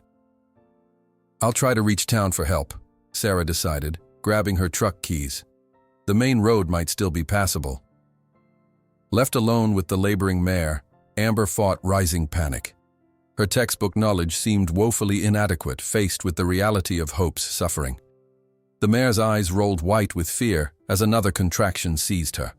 A soft nicker from the stall door made Amber turn. Somehow Thunder had managed to open his paddock gate and enter the barn. Now he stood watching intently, his presence oddly calm amid the chaos. "You shouldn't be in here," Amber said automatically, though she made no move to lead him out. To her astonishment, Thunder walked deliberately into Hope's stall, something he'd never done before. The pregnant mare, instead of reacting with the expected fear of having another horse invade her space during this vulnerable time, seemed to calm slightly at his approach. He positioned himself at her head, nickering softly, while keeping a respectful distance from her straining body. With the strange tableau before her, Amber made her decision. "Okay, Thunder, if you're staying, you're helping." For the next 2 hours, Amber worked by lantern light, applying everything she'd learned from books and observation. Thunder remained a constant presence, sometimes standing near Hope's head, sometimes retreating to give Amber space to work, but never leaving the stall. When Hope's contractions intensified, he would nicker to her in what sounded remarkably like encouragement. "I know it hurts," Amber whispered to the exhausted mare, stroking her sweaty neck. "But trust me, just a little more." When the foal finally emerged, small but alive, with spindly legs and oversized ears, Amber wept with relief. Hope turned her head to nuzzle her newborn as Thunder stepped back, watching with what Amber could only describe as satisfaction. The storm had passed by the time Sarah returned with Dr. Thompson, who checked both mother and foal with obvious amazement. "You did this alone?" he asked, examining the perfectly cleaned umbilical area. "Not alone," Amber replied, glancing at Thunder, who had retreated to the doorway but still maintained his vigil. "I had help." The morning revealed the storm's full impact, roofs torn from outbuildings, fences down across several paddocks, the main road partially blocked by fallen trees. As Amber surveyed the damage from the hillside, her heart sank at the monumental repair task ahead. But as the day progressed, trucks began arriving. First the Petersons from the neighboring farm, then the Johnsons with lumber, followed by volunteers from town with tools and food. By noon, a small army of helpers was clearing debris and rebuilding fences. "Word got out about your emergency foaling," Sarah explained, bringing Amber a sandwich. "People want to help." That afternoon, as the community worked together to restore the sanctuary, Dr. Chen approached Amber with an official-looking envelope. "This is why I really came," she admitted, handing over the letter. "Equine Behavior Internship Program, Colorado State University. It's highly selective, but after observing your work, I'm convinced you'd be an invaluable addition." Amber's hands trembled as she read the formal acceptance letter. 6 months of specialized training with world-renowned experts in Colorado starting in just 3 weeks. It was an unimaginable opportunity and an impossible choice. "I can't leave the sanctuary," she said automatically, "especially not now after the storm damage." "The sanctuary has staff and volunteers," Dr. Chen replied gently. "This internship could shape your entire career trajectory. Think about it. The application deadline is in 2 weeks." That evening, Amber sat on the hillside with Thunder beside her, watching stars emerge in the clearing sky. The letter lay heavy in her pocket, opportunity calling in one direction while her heart pulled in another. "How can I leave you to follow my dream?" she asked the Mustang, who listened with pricked ears. "But how can I refuse this chance?" Thunder nudged her shoulder gently, his dark eyes reflecting starlight. In the year they'd spent healing each other, they'd developed a communication beyond words. Sometimes Amber believed he understood more than anyone could imagine. As she contemplated the acceptance letter for the Colorado internship, a van with National Geographic logos painted on its sides pulled into the sanctuary's entrance. A woman with cameras and equipment stepped out, scanning the property before spotting Amber on the hillside. "I'm Maya Reynolds, producer for the Extraordinary Connections series," she called, approaching with purposeful strides. "We're here to document your story with Thunder, which is inspiring animal behavior specialists across the country." Maya Reynolds stood at the base of the hill, her keen filmmaker's eye already framing shots as she gazed up at Amber and Thunder silhouetted against the twilight sky. The National Geographic producer's arrival felt like yet another unexpected turn in a year full of them. "We've been following your story since the first news reports," Maya explained as Amber descended the hill, Thunder following at a respectful distance. "But when Dr. Chen contacted us about what's happening here, not just with one horse, but an entire methodology revolution, I knew this was more than just a human-animal interest piece." The sanctuary, still showing the raw wounds of the storm damage, buzzed with renewed activity the following morning as Maya's three-person crew set up equipment. Amber watched nervously as they positioned cameras near the rehabilitation paddocks, worried about how the rescued horses might react to the unfamiliar gear and strangers. "We work with wildlife constantly," Maya assured her, noticing her concern. "My team knows how to become invisible. The animals won't even register our presence after a day or two." Thunder, however, immediately registered everything. His ears pivoted constantly toward the new equipment, nostrils flaring as he investigated the unfamiliar sense of camera gear and the coffee that perpetually accompanied the film crew. Amber spent extra time with him that morning, walking him past each new element, allowing him to sniff and observe until his initial tension eased. "We don't want just a pretty story," Maya explained as they toured the sanctuary together. "We want to show how your methods are challenging decades of traditional equestrian practices. The science behind what you're doing matters." Sarah Whitaker arrived mid-morning for her scheduled interview, her usual practical riding clothes replaced by a crisp blouse that acknowledged the significance of being filmed for National Geographic. As the crew mic'd her up, she seemed uncharacteristically nervous. "Just speak from experience," Amber encouraged her. "You've been around horses longer than I've been alive." The cameras rolled as Sarah described her first impression of Amber with Thunder. "When I saw them together at Dr. Thompson's clinic, something fundamental shifted in my understanding. For 50 years, I'd accepted certain truths about problem horses. Amber made me question everything I thought I knew." By afternoon, the crew had settled into a rhythm, becoming the unobtrusive presence they'd promised. They filmed Amber working with a recent rescue, a paint mare who flinched at human touch, her back bearing the telltale marks of an ill-fitting saddle used too long by an owner who didn't care or didn't know better. "Watch her left ear," Amber narrated softly as she sat simply on a stool near the mare. Not approaching, not demanding. "It flicks back every few seconds. She's monitoring me while pretending not to. That's the first stage of rebuilding trust. She acknowledges I exist, but isn't ready to engage." Maya zoomed in on the subtle ear movement. "How long will you just sit here with her?" "As long as it takes. Could be hours today, minutes tomorrow. Her timeline, not mine." While filming continued, Amber noticed Thunder exhibiting unexpected behavior. The Mustang had taken to positioning himself near the fence whenever she worked with the paint mare, standing sentinel-like, his attention divided between Amber and the nervous rescue. When the mare startled at a camera click, Thunder nickered softly, a sound Amber had previously only heard him use with foals. "He's comforting her," Maya observed, amazed. "It's almost like he's telling her you're safe." "I've noticed him doing this more lately," Amber confirmed, "especially with the most traumatized newcomers. It's like he remembers his own journey and wants to ease theirs." That evening, in the small cottage the Whitakers had renovated for Amber on the sanctuary property, she watched the local news with growing unease. Richard Hartwell's familiar face filled the screen, his expression polished and grave as he spoke to a reporter. "I've been unfairly portrayed as the villain in this situation," he claimed, standing before his immaculate stables. "My concern has always been for proper animal care, which requires trained professionals, not well-meaning amateurs."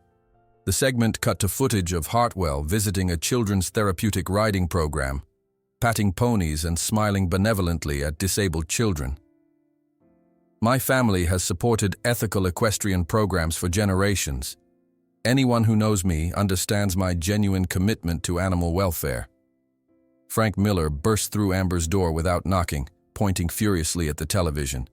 That manipulative snake, he's rewriting history. 3 weeks ago, he was still appealing the court decision about Thunder's ownership. He knows the National Geographic crew is here, Amber realized. He's trying to control the narrative before our story airs. The following day brought unexpected complications when Thunder showed initial reluctance toward the camera equipment that had been moved closer to his preferred paddock. He circled warily, his eyes tracking the unfamiliar black cases with suspicion, muscles tensed beneath his gleaming coat. He's associating the equipment with something negative, Amber explained to Maya, careful to keep her voice calm despite her concern. See how he's positioning himself, always keeping the cameras in his sight but maintaining maximum distance. Rather than forcing the issue, Amber adapted immediately. She sat cross-legged on the ground near the equipment, pulled out her old guitar, and began strumming softly, the same technique she'd used in those first days at Dr. Thompson's clinic. After 20 minutes, Thunder's circling slowed. By the time she finished her third song, he had approached to within a few yards, ears forward with cautious interest. "This is exactly what we need to capture," Maya whispered to her cameraman. "Don't move, just let the camera run." The breakthrough moment came when Amber set aside the guitar and simply began talking to Thunder, her voice maintaining the same melodic quality as her singing. She described the cameras, explained the lights and tripods, narrated what the crew was doing, normalizing the unfamiliar through her familiar voice. By afternoon, Thunder allowed the equipment near his paddock, though he still kept watchful eyes on the strangers operating it. "You're witnessing the foundation of her methodology," Dr. Thompson explained during his interview the next day. "Amber doesn't just work around trauma, she acknowledges it, respects it, and then builds a bridge across it." Traditional training would have forced Thunder to accept the equipment, reinforcing that his feelings don't matter. Amber's approach ensures he knows his feelings are valid, but that he can still choose to be brave. As filming continued through the week, Maya captured remarkable footage of Thunder guiding newly arrived horses at the sanctuary. The once terrified Mustang would position himself strategically whenever a new rescue showed extreme anxiety, sometimes simply standing nearby, other times demonstrating calm behavior as if showing the newcomer how to respond. "It's unprecedented behavior," Dr. Chen commented during her expert interview. "He's essentially functioning as a trauma support animal for other horses. I've never seen documentation of this level of cross-traumatic empathy in equines." On the 6th day of filming, unexpected visitors arrived at the sanctuary. 3 former employees of Hartwell Stables, nervously asking to speak with Frank Miller. Encouraged by his public stance against Hartwell during the trial, they had finally found the courage to share their own experiences. "He had us use methods we knew were wrong," admitted a former groom, initially reluctant to speak on camera but gradually opening up. "If a horse didn't respond quickly enough to training, there were techniques we were instructed to use when the owners weren't around." Their testimonies painted a disturbing pattern of systematic abuse hidden behind the polished facade of Hartwell's championship stables. Maya's team recorded everything, the documentary expanding beyond Amber and Thunder to expose the darker side of the prestigious equestrian world. The most extraordinary footage came unexpectedly during a community day at the sanctuary. The daughter of one of the volunteers, a nonverbal 8-year-old with autism, wandered away from the visitor area toward Thunder's paddock. Amber spotted her just as the girl reached the fence, her heart stopping momentarily with concern. Thunder had never interacted with children before. Before she could intervene, something remarkable happened. Thunder, who still maintained careful distance from most unfamiliar humans, approached the fence with gentle curiosity. The child stood perfectly still, not reaching or calling, simply existing in the moment. The Mustang lowered his head to her eye level, blowing soft breath toward her fingers that rested lightly on the fence rail. "Don't move," Amber whispered to the concerned mother who had spotted her daughter. He's choosing to connect. For nearly 5 minutes, child and horse remained in silent communion, neither demanding anything of the other. When the girl finally turned away, her mother reported through tears that it was the longest her daughter had ever maintained a focused interaction. The specialists have been trying to engage her for years, she explained later for the cameras. Something about Thunder's energy must have felt safe to her. The peaceful atmosphere shattered the following day when a convoy of vehicles rolled through the sanctuary gates, Hartwell's distinctive black Range Rover in the lead, followed by his own film crew and public relations team. "I've come to make peace," he announced with a camera-ready smile as he emerged from his vehicle, "and to offer support to the sanctuary." Sarah Whitaker stepped forward, her posture rigid with distrust. "This is private property, Richard. You weren't invited." "A community resource should welcome all community members," he replied smoothly, gesturing to his PR team. "I've brought a check to help with the storm damage repairs. I believe in supporting good work, regardless of past misunderstandings." Amber, who had been working with a new rescue when the commotion began, felt her stomach clench as she recognized Hartwell's voice carrying across the paddocks. More disturbing was Thunder's immediate reaction. The Mustang's head shot up, nostrils flaring, a visible tremor running through his powerful body. Within seconds, Thunder transformed from the confident, balanced presence he had become back into the terrified creature from the auction ring. Sweat broke out across his coat despite the mild temperature. He retreated to the furthest corner of his paddock, eyes rolling to show whites, breath coming in short, panicked bursts. The National Geographic cameras captured every moment of the profound trauma response, the visceral memory of abuse triggered simply by Hartwell's voice. When Hartwell approached the paddock area with his own cameras, intending to create footage of himself magnanimously supporting the sanctuary, Thunder's terror escalated to dangerous levels. The Mustang began circling frantically, crashing against the fence in blind panic. "Get him away from here!" Amber shouted, rushing to Thunder's paddock. "He's going to hurt himself!" Hartwell, seeing an opportunity for dramatic footage, instructed his cameraman to keep filming as he approached the fence. "Let me show you how to handle this," he said confidently. "This animal just needs a firm hand." "Stop right there." Amber positioned herself firmly between Hartwell and Thunder's paddock. "His body is telling the true story. Horses don't lie, Mr. Hartwell." Maya, who had been filming from a respectful distance, nodded to her cameraman. "Keep rolling. This isn't just about animal connection anymore. It's about truth versus power." As Hartwell and his entourage retreated from the sanctuary, Maya showed Amber the initial edited footage on her laptop. The raw emotion captured in those frames, Thunder's visceral terror, Hartwell's calculated charm dissolving into frustration, and most powerfully, the testimonies of former employees, told a story more compelling than any scripted narrative could achieve. "This documentary goes national in 2 weeks," Maya said, her voice steady with conviction. "Hartwell won't be able to bury this story, but you need to prepare for the hurricane it will unleash." Amber nodded, her fingers absently stroking Thunder's neck. The Mustang had required hours to calm after Hartwell's departure, his trust visibly shaken by the encounter.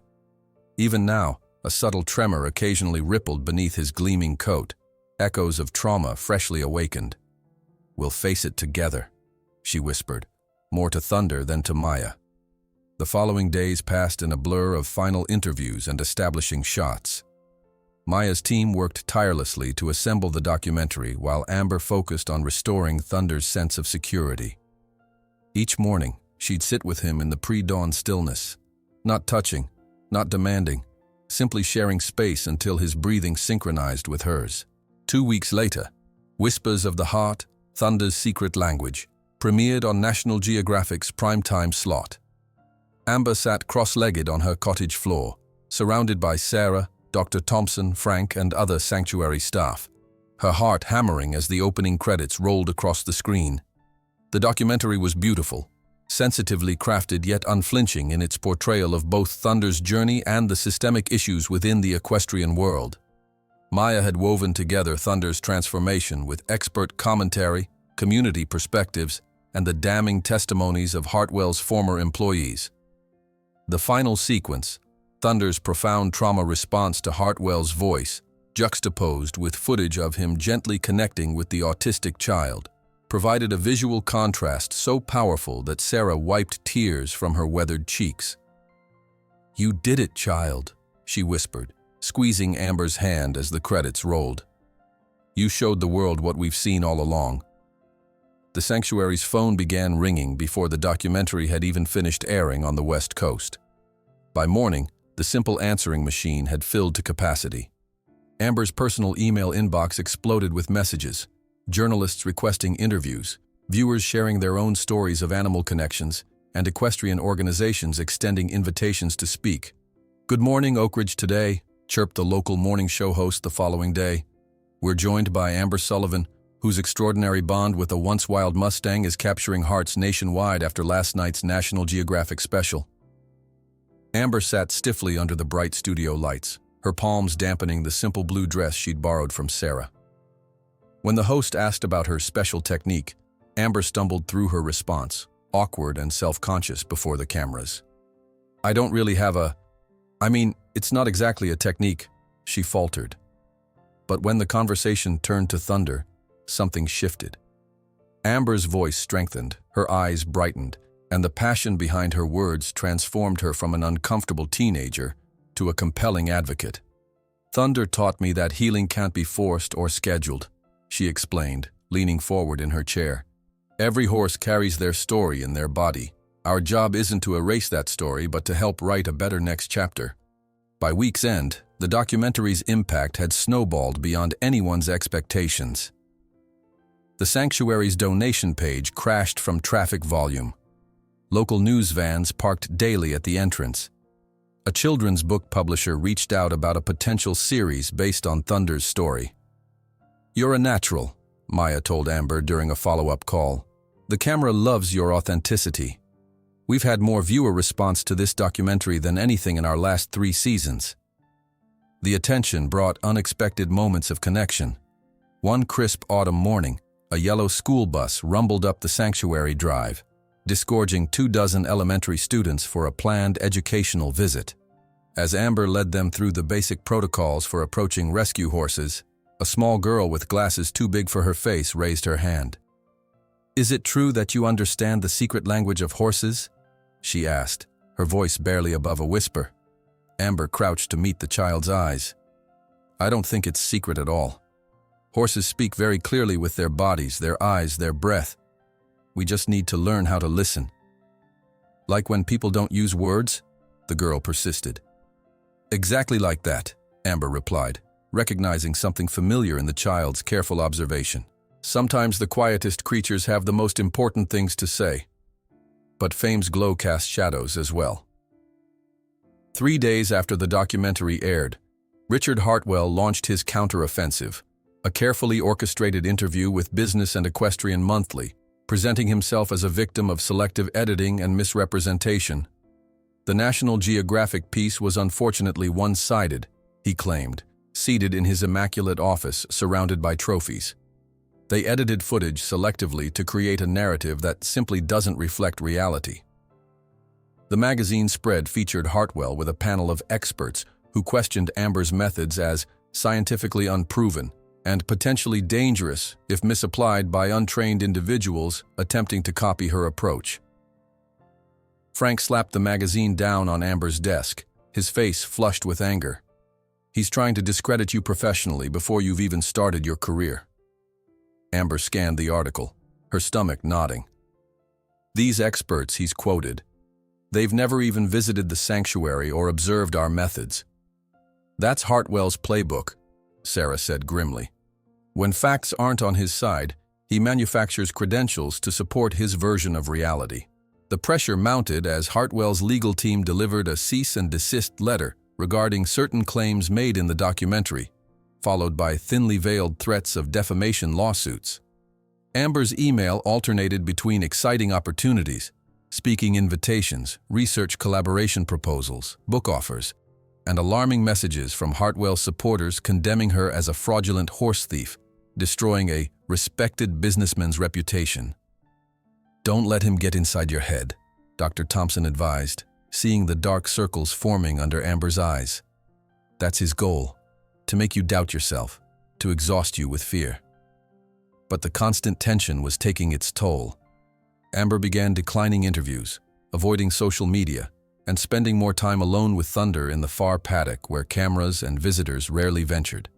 The Colorado internship acceptance letter remained on her desk, the reply deadline approaching, the decision growing more complicated with each passing day. One evening, a sanctuary volunteer discovered a photographer hiding in the bushes near Thunder's paddock, attempting to capture close-ups without permission. The man fled when confronted, but the incident left everyone unsettled. "We need security protocols," Sarah insisted during an emergency staff meeting. "This isn't just about privacy anymore. It's about safety for the horses and for Amber." That night, unable to sleep, Amber found Sarah waiting on her cottage porch, a thermos of tea steaming in the cool night air. "You haven't slept properly in days," Sarah observed, pouring a cup and pressing it into Amber's hands. "You can't help these horses if you collapse." "I don't know how to handle this," Amber admitted, her voice cracking. "I was just trying to help Thunder. I never wanted to become the center of a media circus or Hartwell's personal vendetta." "You challenge something bigger than one man's ego," Sarah replied gently. "You questioned a system that values horses and people based on their utility and compliance rather than their intrinsic worth." The following morning, Amber woke to find the official Colorado internship envelope on her desk, its reply deadline circled in red, just 3 days away. She ran her fingers over the university letterhead, the opportunity it represented both thrilling and terrifying. How could she leave the sanctuary now, with everything in such turmoil? Yet how could she decline this chance to formalize her knowledge, to gain credentials that might legitimize her methods in the eyes of skeptics? Before she could dwell further on the decision, Gerald Thompson burst through her door, his face ashen. "Thunder's down. He won't get up or take water." Amber ran to the paddock, heart pounding against her ribs. Thunder lay on his side in the morning sun, his powerful body unnaturally still, his breathing shallow and labored. When she called his name, his ears flickered in recognition, but he made no attempt to rise. Dr. Thompson arrived minutes later, his experienced hands moving efficiently over Thunder's body, checking vital signs and responses. "His temperature's elevated. Pulse is rapid and weak. We need to run toxicology immediately." "Toxicology?" Amber echoed, fear clutching at her throat. "You think he's been poisoned?" The veterinarian's face was grim as he drew blood samples. "I think we need to rule it out, especially given recent events." The next 24 hours passed in agonizing slowness. Thunder remained lethargic, accepting water only from Amber's hand, refusing feed entirely. Dr. Thompson administered supportive treatments while they awaited test results, his concern deepening as Thunder's condition showed little improvement. Sarah organized round-the-clock security, volunteers patrolling the sanctuary perimeter in shifts. Frank Miller contacted local law enforcement about the possibility of deliberate harm to Thunder. The community that had rallied around Amber and Thunder after the documentary now mobilized again, this time as protectors. Amber barely left Thunder's side, sleeping on hay bales near his stall, reading aloud from The Black Stallion, as she had during those first tentative days of connection. When exhaustion finally claimed her in the pre-dawn hours, she woke to find Dr. Thompson standing over her, holding a laboratory report. "It's confirmed," he said quietly. "Toxicology shows elevated levels of oleander compounds in his system, not enough to be lethal, but sufficient to seriously debilitate him." "Oleander? That's deliberately administered," Dr. Thompson finished. "There's no oleander growing on sanctuary property, and the concentration indicates recent exposure, most likely through his water supply." The reality struck Amber with physical force. Someone had intentionally poisoned Thunder to hurt her. The cruelty of targeting the innocent animal rather than confronting her directly revealed a calculated malice that left her breathless with anger. By the third day, Thunder showed signs of improvement, his body gradually processing the toxins. Amber maintained her vigil, applying cool compresses to his forehead, whispering stories into his alert ears. Local media caught wind of the incident, and a small crowd of supporters gathered daily at the sanctuary entrance, holding homemade signs with messages of encouragement. On the morning Thunder finally stood again, weak but determined, a group of reporters had assembled outside the sanctuary gates. Amber, exhausted but resolute, decided to face them directly rather than hide behind no comments and press releases. "Someone tried to harm Thunder to get to me," she stated, her voice steady despite her fatigue. "This isn't just about a horse and a girl anymore. It's about what we allow power and money to do in our society." After 3 days and nights of vigilance beside Thunder, who was finally beginning to recover, Amber made her decision and called Maya from National Geographic. "I'm ready to tell the full story, not just about Thunder, but about the system that allows people like Hartwell to treat animals as disposable objects. And I need your help with something else too: how to transport a recovering wild Mustang to Colorado with me." Maya's eyes widened at Amber's declaration, the phone connection crackling slightly as a smile spread across the producer's face. "Now that's a story worth telling. And transporting Thunder to Colorado? That's a journey I definitely want to document." The next morning, Amber called an emergency strategy meeting at the sanctuary. Sarah Whitaker, Dr. Thompson, Frank Miller, and Maya gathered around the worn wooden table in the main office, mugs of steaming coffee untouched, as they confronted the challenge ahead. "Colorado State's program is a once-in-a-lifetime opportunity," Dr. Thompson began, adjusting his glasses. "But transporting a formerly wild Mustang with Thunder's history across multiple state lines isn't something you decide overnight." Sarah spread out a road map, tracing the route with her weathered finger. 700 miles, minimum. That's at least 12 hours of travel time, not counting necessary stops. "And Thunder's never been in an enclosed trailer for more than 30 minutes at a time," Amber added, her brow furrowed with concern. "He tolerates it now, but a full day's journey is completely different." Dr. Thompson leaned forward, his expression serious. "Horses with transport trauma need gradual desensitization. We can't simply load him up and hope for the best." "What about sedation?" Maya suggested. "Absolutely not," Amber and Dr. Thompson responded in unison. "Sedating a horse with his history of trauma would only create new fears," Amber explained. "When the drugs wear off, he'd associate the trailer with that disoriented feeling. We'd be starting from worse than zero." The university acceptance paperwork lay at the center of the table, the deadline now officially extended thanks to a personal call from Dr. Chen, who had been following Thunder's poisoning recovery with professional interest. The program supervisors had agreed to accommodate Amber's unique circumstances, even arranging special boarding facilities for Thunder, an unprecedented allowance for what was typically a humans-only educational program. "The transport plan needs to be methodical," Sarah said, drawing from decades of experience shipping valuable horses to competitions. "Daily sessions with the trailer, gradually increasing duration. Feed inside, then with the door closed, then with the engine running." Maya nodded, making notes for the documentary. "This isn't just about moving a horse. It's about how trauma and trust shape every decision." They developed a 6-week preparation schedule, working backward from the program's start date.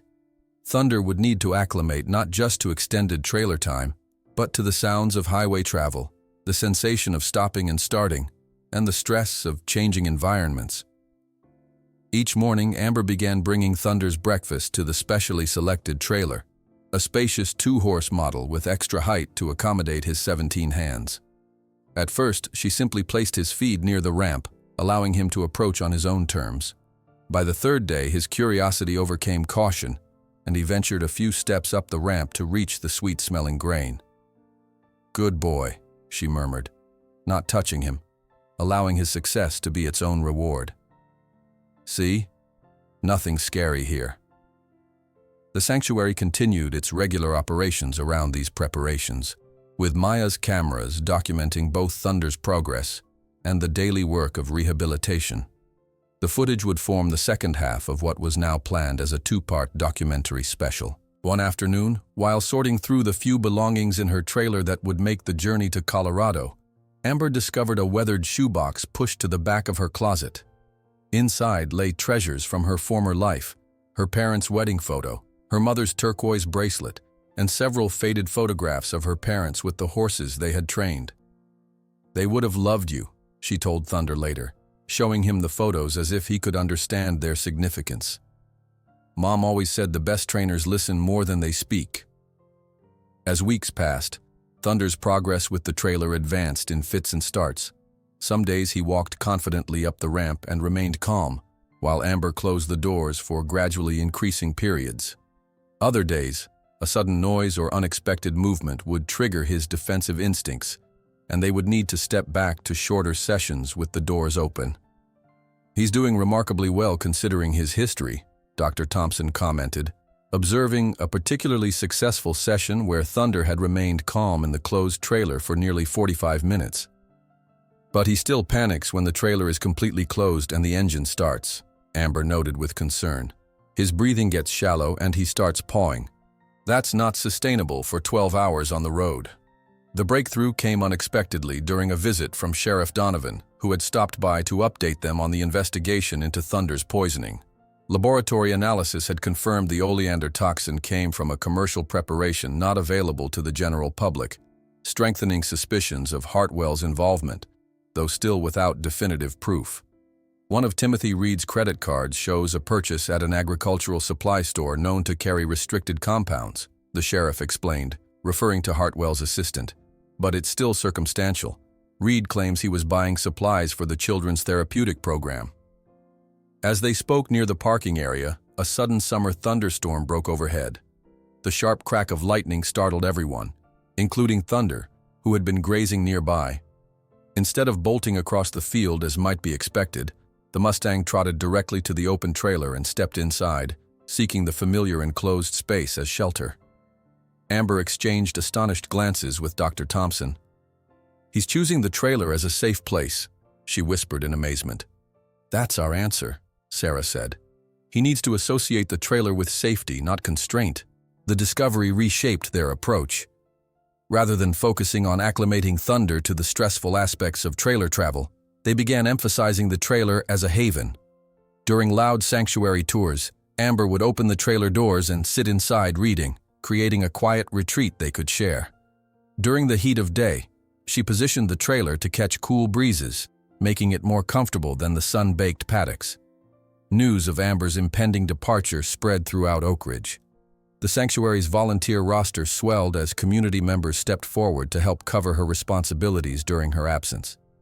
Even local businesses contributed, the feed store offering discounted supplies, a construction company volunteering to build additional shelter space for the growing number of rescue horses.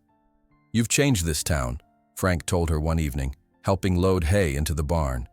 "People who never gave a second thought to how horses were treated are now having conversations about animal welfare at the diner."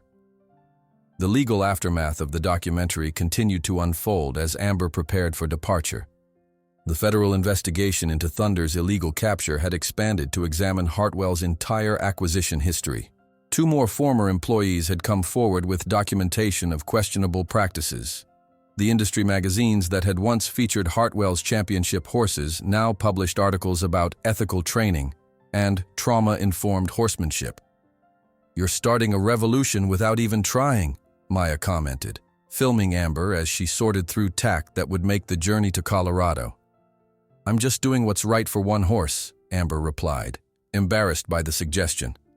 "Thunder's the one changing minds, not me." On a warm Tuesday, 4 weeks into their preparation, Dr. Thompson delivered remarkable news. The toxicology report on Thunder's poisoning had been matched to samples taken from Hartwell's property during an unrelated inspection. "It's not enough for criminal charges yet," he cautioned, "but the civil case is strengthening daily." That same afternoon, Amber received a formal letter from the university containing detailed information about her housing arrangements, class schedule, and, most importantly, the special accommodations for Thunder. Photographs showed a spacious paddock adjacent to the Equine Behavior Research Center, with mountains visible in the background. "He's going to love those open spaces," Sarah remarked, studying the images. "Room to run without fences always in sight." As the departure date approached, Thunder's final trailer test remained, tolerating the closed space with the engine running and the trailer in motion. Despite their progress, this final step had proven consistently challenging. Each time the engine started, Thunder's anxiety would escalate, his breathing becoming labored, his eyes showing whites. "We're missing something," Amber said after a particularly difficult session where Thunder had become so distressed they'd had to abort the attempt within minutes. "There's a trigger we're not addressing." That night, unable to sleep, she wandered to Thunder's paddock. The Mustang approached immediately, pressing his muzzle against her shoulder in greeting.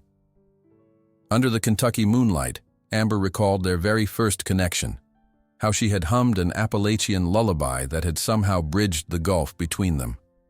"I've been so focused on getting you used to the trailer," she whispered, "that I forgot what brought us together in the first place." The next morning, Amber approached the trailer session differently. Instead of immediately focusing on the mechanics of travel, she brought her mother's old guitar. Sitting on the trailer ramp, she began playing the familiar melodies that had first connected them. Thunder's ears pricked forward, his attention captured by the music rather than the trailer itself. Gradually, Amber moved further inside the trailer, continuing to play. Thunder followed cautiously, but willingly. When he was fully inside, she continued playing as Sarah quietly closed the doors partway, then fully. The music continued, a constant thread of connection and familiarity. "Start the engine," Amber called softly through the trailer window, not breaking the melody. When the engine rumbled to life, Thunder tensed momentarily, but the music continued, unchanged and reassuring. His ears remained locked on the sound rather than the threatening engine noise. For the first time, he remained calm as the trailer began to move slowly around the sanctuary driveway, the guitar's gentle notes floating above the mechanical sounds. "That's it," Dr. Thompson whispered in amazement as they completed a full circuit without Thunder showing signs of distress. "Music is his safety bridge." The eve of departure arrived with a mixture of excitement and apprehension. Amber's few possessions were packed into 2 suitcases. Thunder's specialized equipment, the halter he tolerated, the brushes he preferred, his favorite feed bucket, were organized for easy access during the journey. Sarah surprised Amber with a parting gift, a leather-bound journal with Thunder's name embossed on the cover. "To document your journey," she said, "both the outer one to Colorado and the inner one you're taking together." As Amber thumbed through the blank pages, her phone rang with an unexpected caller ID. Hartwell Industries. "Miss Sullivan?" The voice wasn't Richard's, but younger, female, hesitant. "This is Claire Hartwell, Richard Hartwell's daughter. My father doesn't know I'm calling, but I need to meet you before you leave. There's something about Thunder you need to know." Amber stared at her phone, Claire Hartwell's words echoing in her mind. The daughter of her nemesis wanted to meet. It felt like a trap, yet something in the young woman's voice, a hesitancy, a vulnerability, suggested otherwise. "When?" Amber asked, her voice barely above a whisper. "Tonight, please. The diner at the edge of town, 9 o'clock. Claire's voice trembled slightly. "Come alone. I'll explain everything." After hanging up, Amber paced her small cottage, deliberating. Sarah would advise against it. Dr. Thompson would call it reckless. But something told her this conversation might be crucial to understanding Thunder's past. At 8:45 that evening, Amber pushed open the door to Maggie's Diner, the same establishment where she had once worked serving coffee to the wealthy horse owners who never really saw her. The bell jingled overhead, a few late diners glancing up briefly before returning to their meals. In the far corner booth sat a young woman with honey blonde hair pulled into a neat ponytail, designer clothes that spoke of wealth, and eyes that darted nervously toward the entrance. Amber slid into the booth across from Claire Hartwell, the vinyl seat squeaking beneath her. Up close, Claire appeared older than Amber had imagined, perhaps mid-20s, with the polished appearance of someone raised in privilege, but shadows under her eyes suggesting private struggles. "Thank you for coming," Claire began, her manicured fingers fidgeting with a paper napkin. "I've wanted to contact you for months, but I couldn't, until now." Why now? Amber asked, studying the woman whose father had caused so much pain. Claire took a deep breath. Because you're leaving, and I can't let you go without knowing the truth about Thunder. She paused, gathering courage. I'm a professional writer, or I was, until my accident 2 years ago. Thunder was supposed to be my comeback. The revelation hit Amber like a physical blow. Your comeback. I competed in dressage internationally before a fall that shattered my confidence along with my leg. Claire pulled out her phone, scrolling quickly to find something. My father doesn't accept failure. Not from his horses, not from his daughter. She turned the screen toward Amber, displaying a photograph of a younger Claire, astride a magnificent bay horse, both impeccably turned out in competition attire, surrounded by trophies. When I was in the hospital, Claire continued, her voice dropping, Dad promised me the best horse in the country to make me return to competition. Something special, something that would make headlines when I tamed it. Amber's stomach twisted as understanding dawned. Thunder was never just an investment. He was my father's way of controlling my future, Claire confirmed. A wild Mustang with perfect conformation. Imagine the story when the injured champion returned on an untamable horse that she alone could master.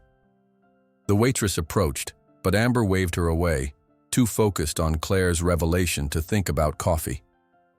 When did you first see Thunder? Amber asked. The day after he arrived at our Texas property. Claire's eyes clouded with remembered pain. I knew immediately something was wrong with how they were handling him.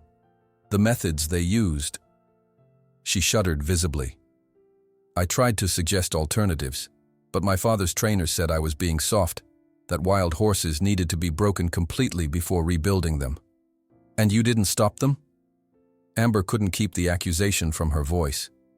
Claire's eyes filled with tears. I've asked myself that question every day since. I was weak. I'd spent my entire life following my father's directives. When I objected too strongly, he threatened to sell all my horses, to withdraw the support that my rehabilitation required. She wiped at her eyes. I'm not asking for forgiveness. I just wanted you to know that Thunder wasn't just another horse to be broken and sold. He was meant for me, a twisted gift that became another victim of my father's methods. Amber sat in silence, processing this new dimension of Thunder's story. The Mustang hadn't been randomly selected for his conformation or randomly discarded when he proved difficult. He had been specifically chosen as a tool to manipulate a daughter's life. Would you, Amber began, uncertain if she should offer, would you like to see him? Before we leave? Claire's expression filled with both longing and terror. Do you think he would remember me?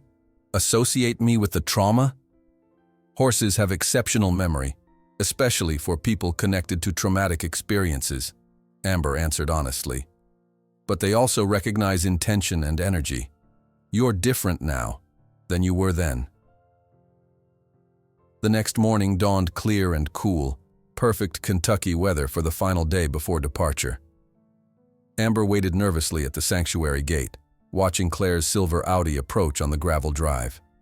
When Claire stepped out, she moved with the controlled grace of someone who had spent years in equestrian disciplines, but the slight hesitation in her gait revealed the lingering effects of her accident. I'm terrified, Claire admitted as they walked toward Thunder's paddock. What if he hates me? Horses don't hate, Amber replied. They respond to what they perceive as threats. Just follow my lead. Thunder stood alert at the far end of his paddock, ears pricked forward as he watched their approach. The moment he caught Claire's scent, his posture changed dramatically. His head rose higher, nostrils flared, and muscles tensed beneath his gleaming coat. He recognizes me, Claire whispered, stopping several yards from the fence. Wait here, Amber instructed. She approached Thunder slowly, placing herself between him and Claire, speaking in the low, melodic tone that had become their private language. It's okay. She's not here to hurt you. She's different now. After several minutes of gentle reassurance, Amber returned to Claire. Don't look directly into his eyes. Breathe deeply. Let him decide if he wants to approach. Claire nodded, visibly steadying herself as Amber guided her to stand at an angle to the fence, not directly facing Thunder. Keep your energy calm, no expectations. For long minutes, they stood in silence. Thunder remained watchful, occasionally pawing the ground, clearly conflicted about the familiar scent that carried both threat and something new. Finally, he took one step toward the fence, then another, his movements hesitant but deliberate. "He's choosing to investigate," Amber murmured, feeling Claire trembling beside her. When Thunder reached the fence, he stretched his neck cautiously, nostrils working as he took in Claire's scent more fully. His ears flicked back and forth, not pinned in aggression, but processing, remembering, assessing. "Hello, beautiful boy," Claire whispered, tears streaming freely down her face. "I'm so sorry I wasn't strong enough to protect you." Something in her voice, perhaps the raw emotion, the absence of demand, seemed to reach Thunder. He didn't retreat, though he maintained a careful distance, studying her with the intelligent assessment that Amber had come to recognize as his way of reading intentions. "He's not afraid of you," Amber observed with wonder. "He's trying to understand who you are now." Claire slowly lifted her hand, palm open, offering rather than reaching. "I never wanted what they did to you. I just didn't know how to stop it." To Amber's astonishment, after several moments of consideration, Thunder extended his muzzle toward Claire's hand, not quite touching, but close enough that she could feel his warm breath on her skin. The moment was profound in its simplicity, not forgiveness exactly, but acknowledgement, recognition of shared pain, and the possibility of moving beyond it. "What happened to you?" Amber asked as they walked back to the main barn, giving Thunder space to process the encounter. "After he was sent to auction?" "I left competition," Claire answered, her voice steadier now. "Told my father I couldn't do it anymore. Started working at a therapeutic riding center instead, where the goal isn't ribbons but connection."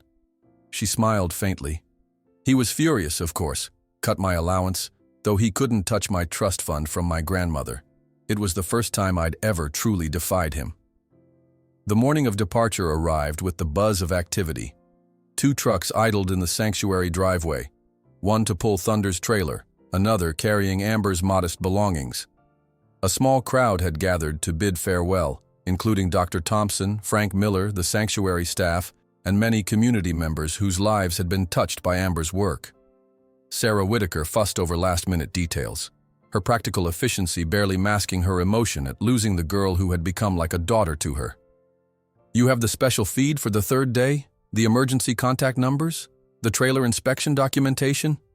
"All packed and triple-checked," Amber assured her, accepting a tight hug from the older woman. The careful loading process they'd practiced for weeks would begin soon. Thunder had already been prepared with a light, sedative-free calming supplement, and the trailer was positioned exactly as they'd rehearsed, with his favorite music playing softly from the mounted speakers. A sleek black Range Rover pulling into the driveway sent a ripple of tension through the gathering. Richard Hartwell stepped out, alone, his usual entourage notably absent.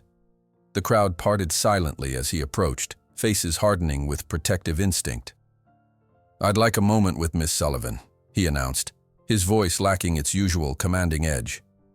Before anyone could protest, Claire emerged from the barn and walked directly to her father. "I asked him to come," she explained to the surprised onlookers. "There's something he needs to do." Amber approached cautiously, Thunder's well-being foremost in her mind. "Mr. Hartwell." The man looked older than during their courthouse confrontation, lines of strain evident around his eyes. Without preamble, he extended an envelope. "The official ownership papers for Thunder, legally transferred to your name, along with documentation that should satisfy any interstate transportation requirements." Amber accepted the envelope with stunned silence. "My daughter has been persistent in helping me recognize certain mistakes," Hartwell continued, uncomfortable with vulnerability. "I'm not asking for forgiveness, but I want to do this one thing properly." As the Hartwells departed, Claire with a final glance toward Thunder's paddock and a promise to visit them in Colorado. Amber stood watching the dust settle on the driveway, ownership papers clutched in her hand. "Well, Dr. Thompson said, breaking the astonished silence. "I believe we have a horse to load and a journey to begin." The carefully orchestrated loading process went more smoothly than anyone had dared hope. With Amber's guitar playing softly and her reassuring voice providing a constant anchor, Thunder walked up the ramp with only minor hesitation, settling into the spacious trailer with surprising calm. As the small caravan prepared to depart, Amber looked back through the trailer's rear window at the gathering of people who had become her family. The sanctuary that had given her purpose. The Kentucky hills that had witnessed her transformation from invisible girl to someone with a voice that was changing how people understood horses, and perhaps each other. While Thunder's trailer pulled away from Oak Ridge toward Colorado, with Amber in the passenger seat looking back through the window, she spotted Claire mounting a horse for the first time since her accident. Not in a competition ring, but in the open fields near the sanctuary. A sign that the healing and transformation that began with Thunder continued to expand its circles, touching lives Amber had never imagined reaching. The Colorado morning air felt different, crisper, sharper somehow than Kentucky's softer humidity. Amber stood at the fence of Thunder's new paddock, watching as the Mustang explored his expanded territory, his movements increasingly confident with each passing day. 6 months had transformed both their lives in ways neither could have anticipated when they'd first arrived at the university research facility, exhausted from the cross-country journey but ready to begin their new chapter. "He's carrying himself differently now," observed Dr. Chen, who had joined Amber for their weekly assessment. "The way he moves, head high but relaxed. That's a horse who knows his place in the world." Amber nodded, pride warming her chest despite the mountain chill. The nightmares have almost stopped too. Those first weeks he'd wake thrashing, reliving something. Now, he sleeps through most nights. The university's equine behavior program had evolved around Thunder and Amber in unexpected ways. What had begun as a standard internship quickly developed into a formal research study on alternative rehabilitation methods, with Thunder as the central case study. The paddock where he now grazed had been specially designed with clear sightlines to prevent triggering his claustrophobia, and the adjacent horses had been carefully selected as calm companions who respected boundaries. "Your presentation to the graduate seminar yesterday was exceptional," Dr. Chen continued, making notes on her ever-present tablet. "Particularly the distinction you made between compliance and authentic trust." Amber smiled, still adjusting to being taken seriously in academic circles. Her twice-weekly lectures to veterinary students had become unexpectedly popular, drawing attendees from multiple departments curious about the Thunder method that was challenging conventional wisdom about equine rehabilitation. "Ms. Sullivan?" A student research assistant approached, slightly out of breath. "There's a film crew waiting at the main office. They said you're expecting them?" Maya Reynolds and her National Geographic team had arrived to capture the final footage for their follow-up documentary. The first installment, Whispers of the Heart, Thunder's Secret Language, had exceeded all viewership expectations, becoming the network's most successful animal documentary in a decade. The sequel, documenting their journey and adaptation to Colorado, promised to reach an even wider audience. "We've been filming in the mountain preserve," Maya explained later as they walked the facility grounds. Wild Mustang herds with behavioral patterns remarkably similar to what Thunder displays now that he's comfortable. Thunder had indeed blossomed in the mountain environment. The wide open spaces and distant horizons seemed to speak to something ancestral in him. Yet what surprised researchers most was his emerging role with other traumatized horses. The facility had begun accepting select rescue cases, and Thunder consistently positioned himself as what Dr. Chen termed a trauma mediator, approaching new arrivals with careful body language that somehow communicated safety. "It's unprecedented," a visiting ethologist from Germany had remarked the previous week. "He appears to be intentionally modeling calm behavior for the newer rescues, almost like therapeutic demonstration." The most remarkable case involved a blind mare rescued from severe neglect. While human handlers struggled to guide her through new environments, Thunder had developed a system of gentle body bumps and nickering that effectively communicated safe pathways. The research team had documented the interaction with infrared cameras, astonished at the precision of his guidance. As the afternoon sun cast long shadows across the paddocks, Amber led the film crew to observe a session of the newly created Whisperers program, an initiative that paired at-risk youth from Denver's foster system with rescue horses. The pilot project, funded by an anonymous donor, though Amber suspected Sarah Whitaker's involvement, combined equine rehabilitation with youth development. "Remember what we discussed?" Amber instructed a group of teenagers gathered outside a round pen containing a recently arrived thoroughbred washout. Damien here was discarded after failing at the track. His experience with humans has taught him that his value depends on his speed. Today we're showing him that's not true with us. A sullen 16-year-old named Marcus, whose case file documented 3 failed foster placements, stood slightly apart from the others. His body language mirrored the defensive posture of the nervous thoroughbred. Weight shifted for quick retreat, eyes constantly monitoring for threats. "Marcus, would you demonstrate the approach we practiced?" Amber asked, recognizing the parallel. The boy hesitated, then entered the round pen with careful steps, his movements deliberately slow as he'd been taught. The thoroughbred's ears flicked nervously, but he didn't retreat to the fence as he had with previous handlers. Something in the boy's cautious energy communicated a shared understanding. "That's it," Amber encouraged softly. "He's reading your body. You're telling him you understand." For 15 minutes, the group watched in silence as boy and horse engaged in a delicate dance of approach and retreat, neither demanding anything from the other, simply establishing presence. When Marcus finally extended his hand and the thoroughbred stretched his neck to make first contact, several observers released audible breaths they hadn't realized they were holding. "That's the first time Damien has initiated contact," Dr. Chen whispered to Maya's cameraman, who captured the moment in tight focus. Later, reviewing the footage in the research center's media room, Maya remarked on the transformation in both horse and teenager. "It's almost like they recognized something in each other." "They did," Amber confirmed. "Trauma speaks its own language." Marcus understood without words that Damien expected punishment for failure because he's experienced the same conditional acceptance. The follow-up documentary was taking shape as something far more profound than originally conceived.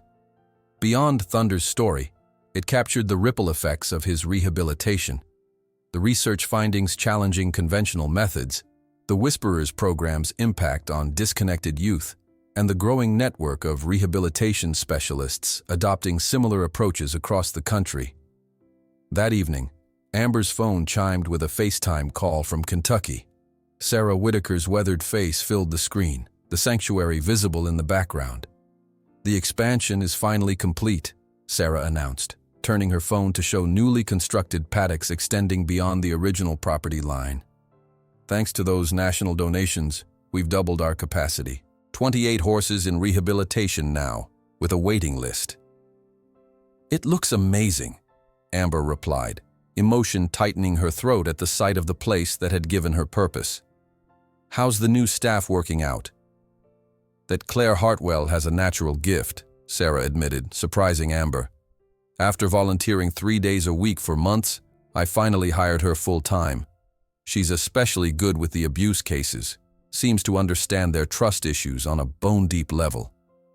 The conversation shifted to the latest legislative victory. The Amber's Law bill had passed the Kentucky Senate, establishing new protections for wild horses and stringent verification requirements for Mustangs commercialized within the state. Similar legislation was now being considered in 3 neighboring states. "Your mother would be so proud," Sarah said softly before ending the call. "Not just of what you've done for horses, but of the voice you've found." The following morning brought an unexpected visitor. Dr. Thompson had flown in from Kentucky to observe the program firsthand, his experienced veterinarian's perspective adding valuable insights to the research team's documentation. "I'd read your progress reports," he told Amber as they watched Thunder moving freely among a group of recent rescues. "But seeing it in person, it's remarkable. He's become a teacher." Together, they observed as Thunder demonstrated a behavior that had fascinated researchers. When a newly arrived horse showed signs of extreme anxiety, Thunder would position himself between the frightened animal and perceived threats, creating a living buffer zone until the new arrival's breathing stabilized. He remembers what helped him, Amber explained. He's not just recovered, he's actively facilitating recovery for others.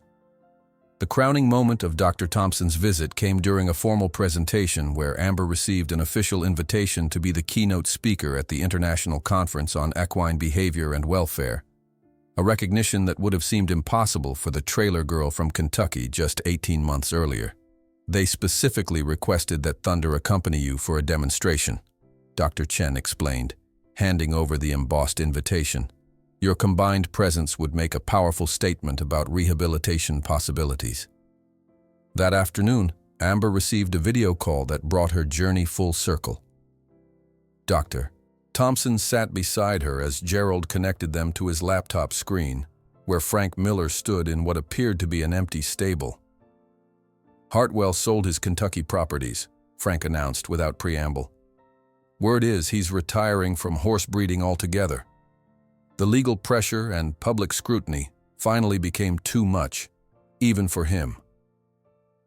The news settled over Amber with unexpected weight. Richard Hartwell had been such a dominant force in her life's trajectory that his withdrawal created a strange vacuum. Not satisfaction exactly, but a sense of systems slowly correcting themselves. On the day of the international conference, Amber stood before hundreds of equine specialists from around the world, her initial nervousness giving way to confident passion as she spoke about Thunder's journey. The massive screen behind her displayed before and after footage. The terrified, aggressive Mustang from the auction ring contrasted with recent clips of him gently guiding other traumatized horses. The question isn't whether traumatized horses can be rehabilitated, she concluded, her voice carrying through the hushed auditorium. It's whether we're willing to meet them where they are, rather than demanding they meet us where we want them to be. In the reception afterward, Amber was surprised to find Claire Hartwell among the attendees, now representing her newly established foundation against abusive training methods. Your work inspired me to formalize what I've been trying to do, Claire explained, her poised demeanor now underpinned with authentic purpose rather than her father's expectations. We're developing educational programs for youth competitors about recognizing the difference between training and breaking. As the conference concluded, Amber fulfilled a promise she'd made to Thunder months earlier. She drove them to the vast plains stretching at the base of the Rocky Mountains, where distant wild Mustang herds still roamed on protected lands. There she removed Thunder's halter, the last physical connection tethering him to human control. Go on, she whispered, stepping back to give him space. You can run free for a while. Thunder hesitated only briefly before breaking into a powerful gallop across the open plain, his muscular body stretching into the fluid motion his ancestors had perfected over centuries of freedom. Amber watched him disappear momentarily over a gentle rise, her heart both soaring and aching at the magnificent sight of him reunited with the landscape of his birth. For a crystallized moment, she wondered if he would return. If, given the choice between freedom and their connection, he might choose the wide horizons calling to his wild heart. Then she saw his black form reappear on the hilltop, pausing briefly before turning decisively in her direction. When he approached, powerful strides carrying him back to where she waited, Amber whispered the same phrase she had spoken during their first meeting at the auction, though now with new meaning. I know. We found our home in each other. While in the distance, a small group of wild Mustangs watched from a hill crest, silent symbols of the freedom Thunder had chosen to transform into something even more precious, a connection based not on control, but on love.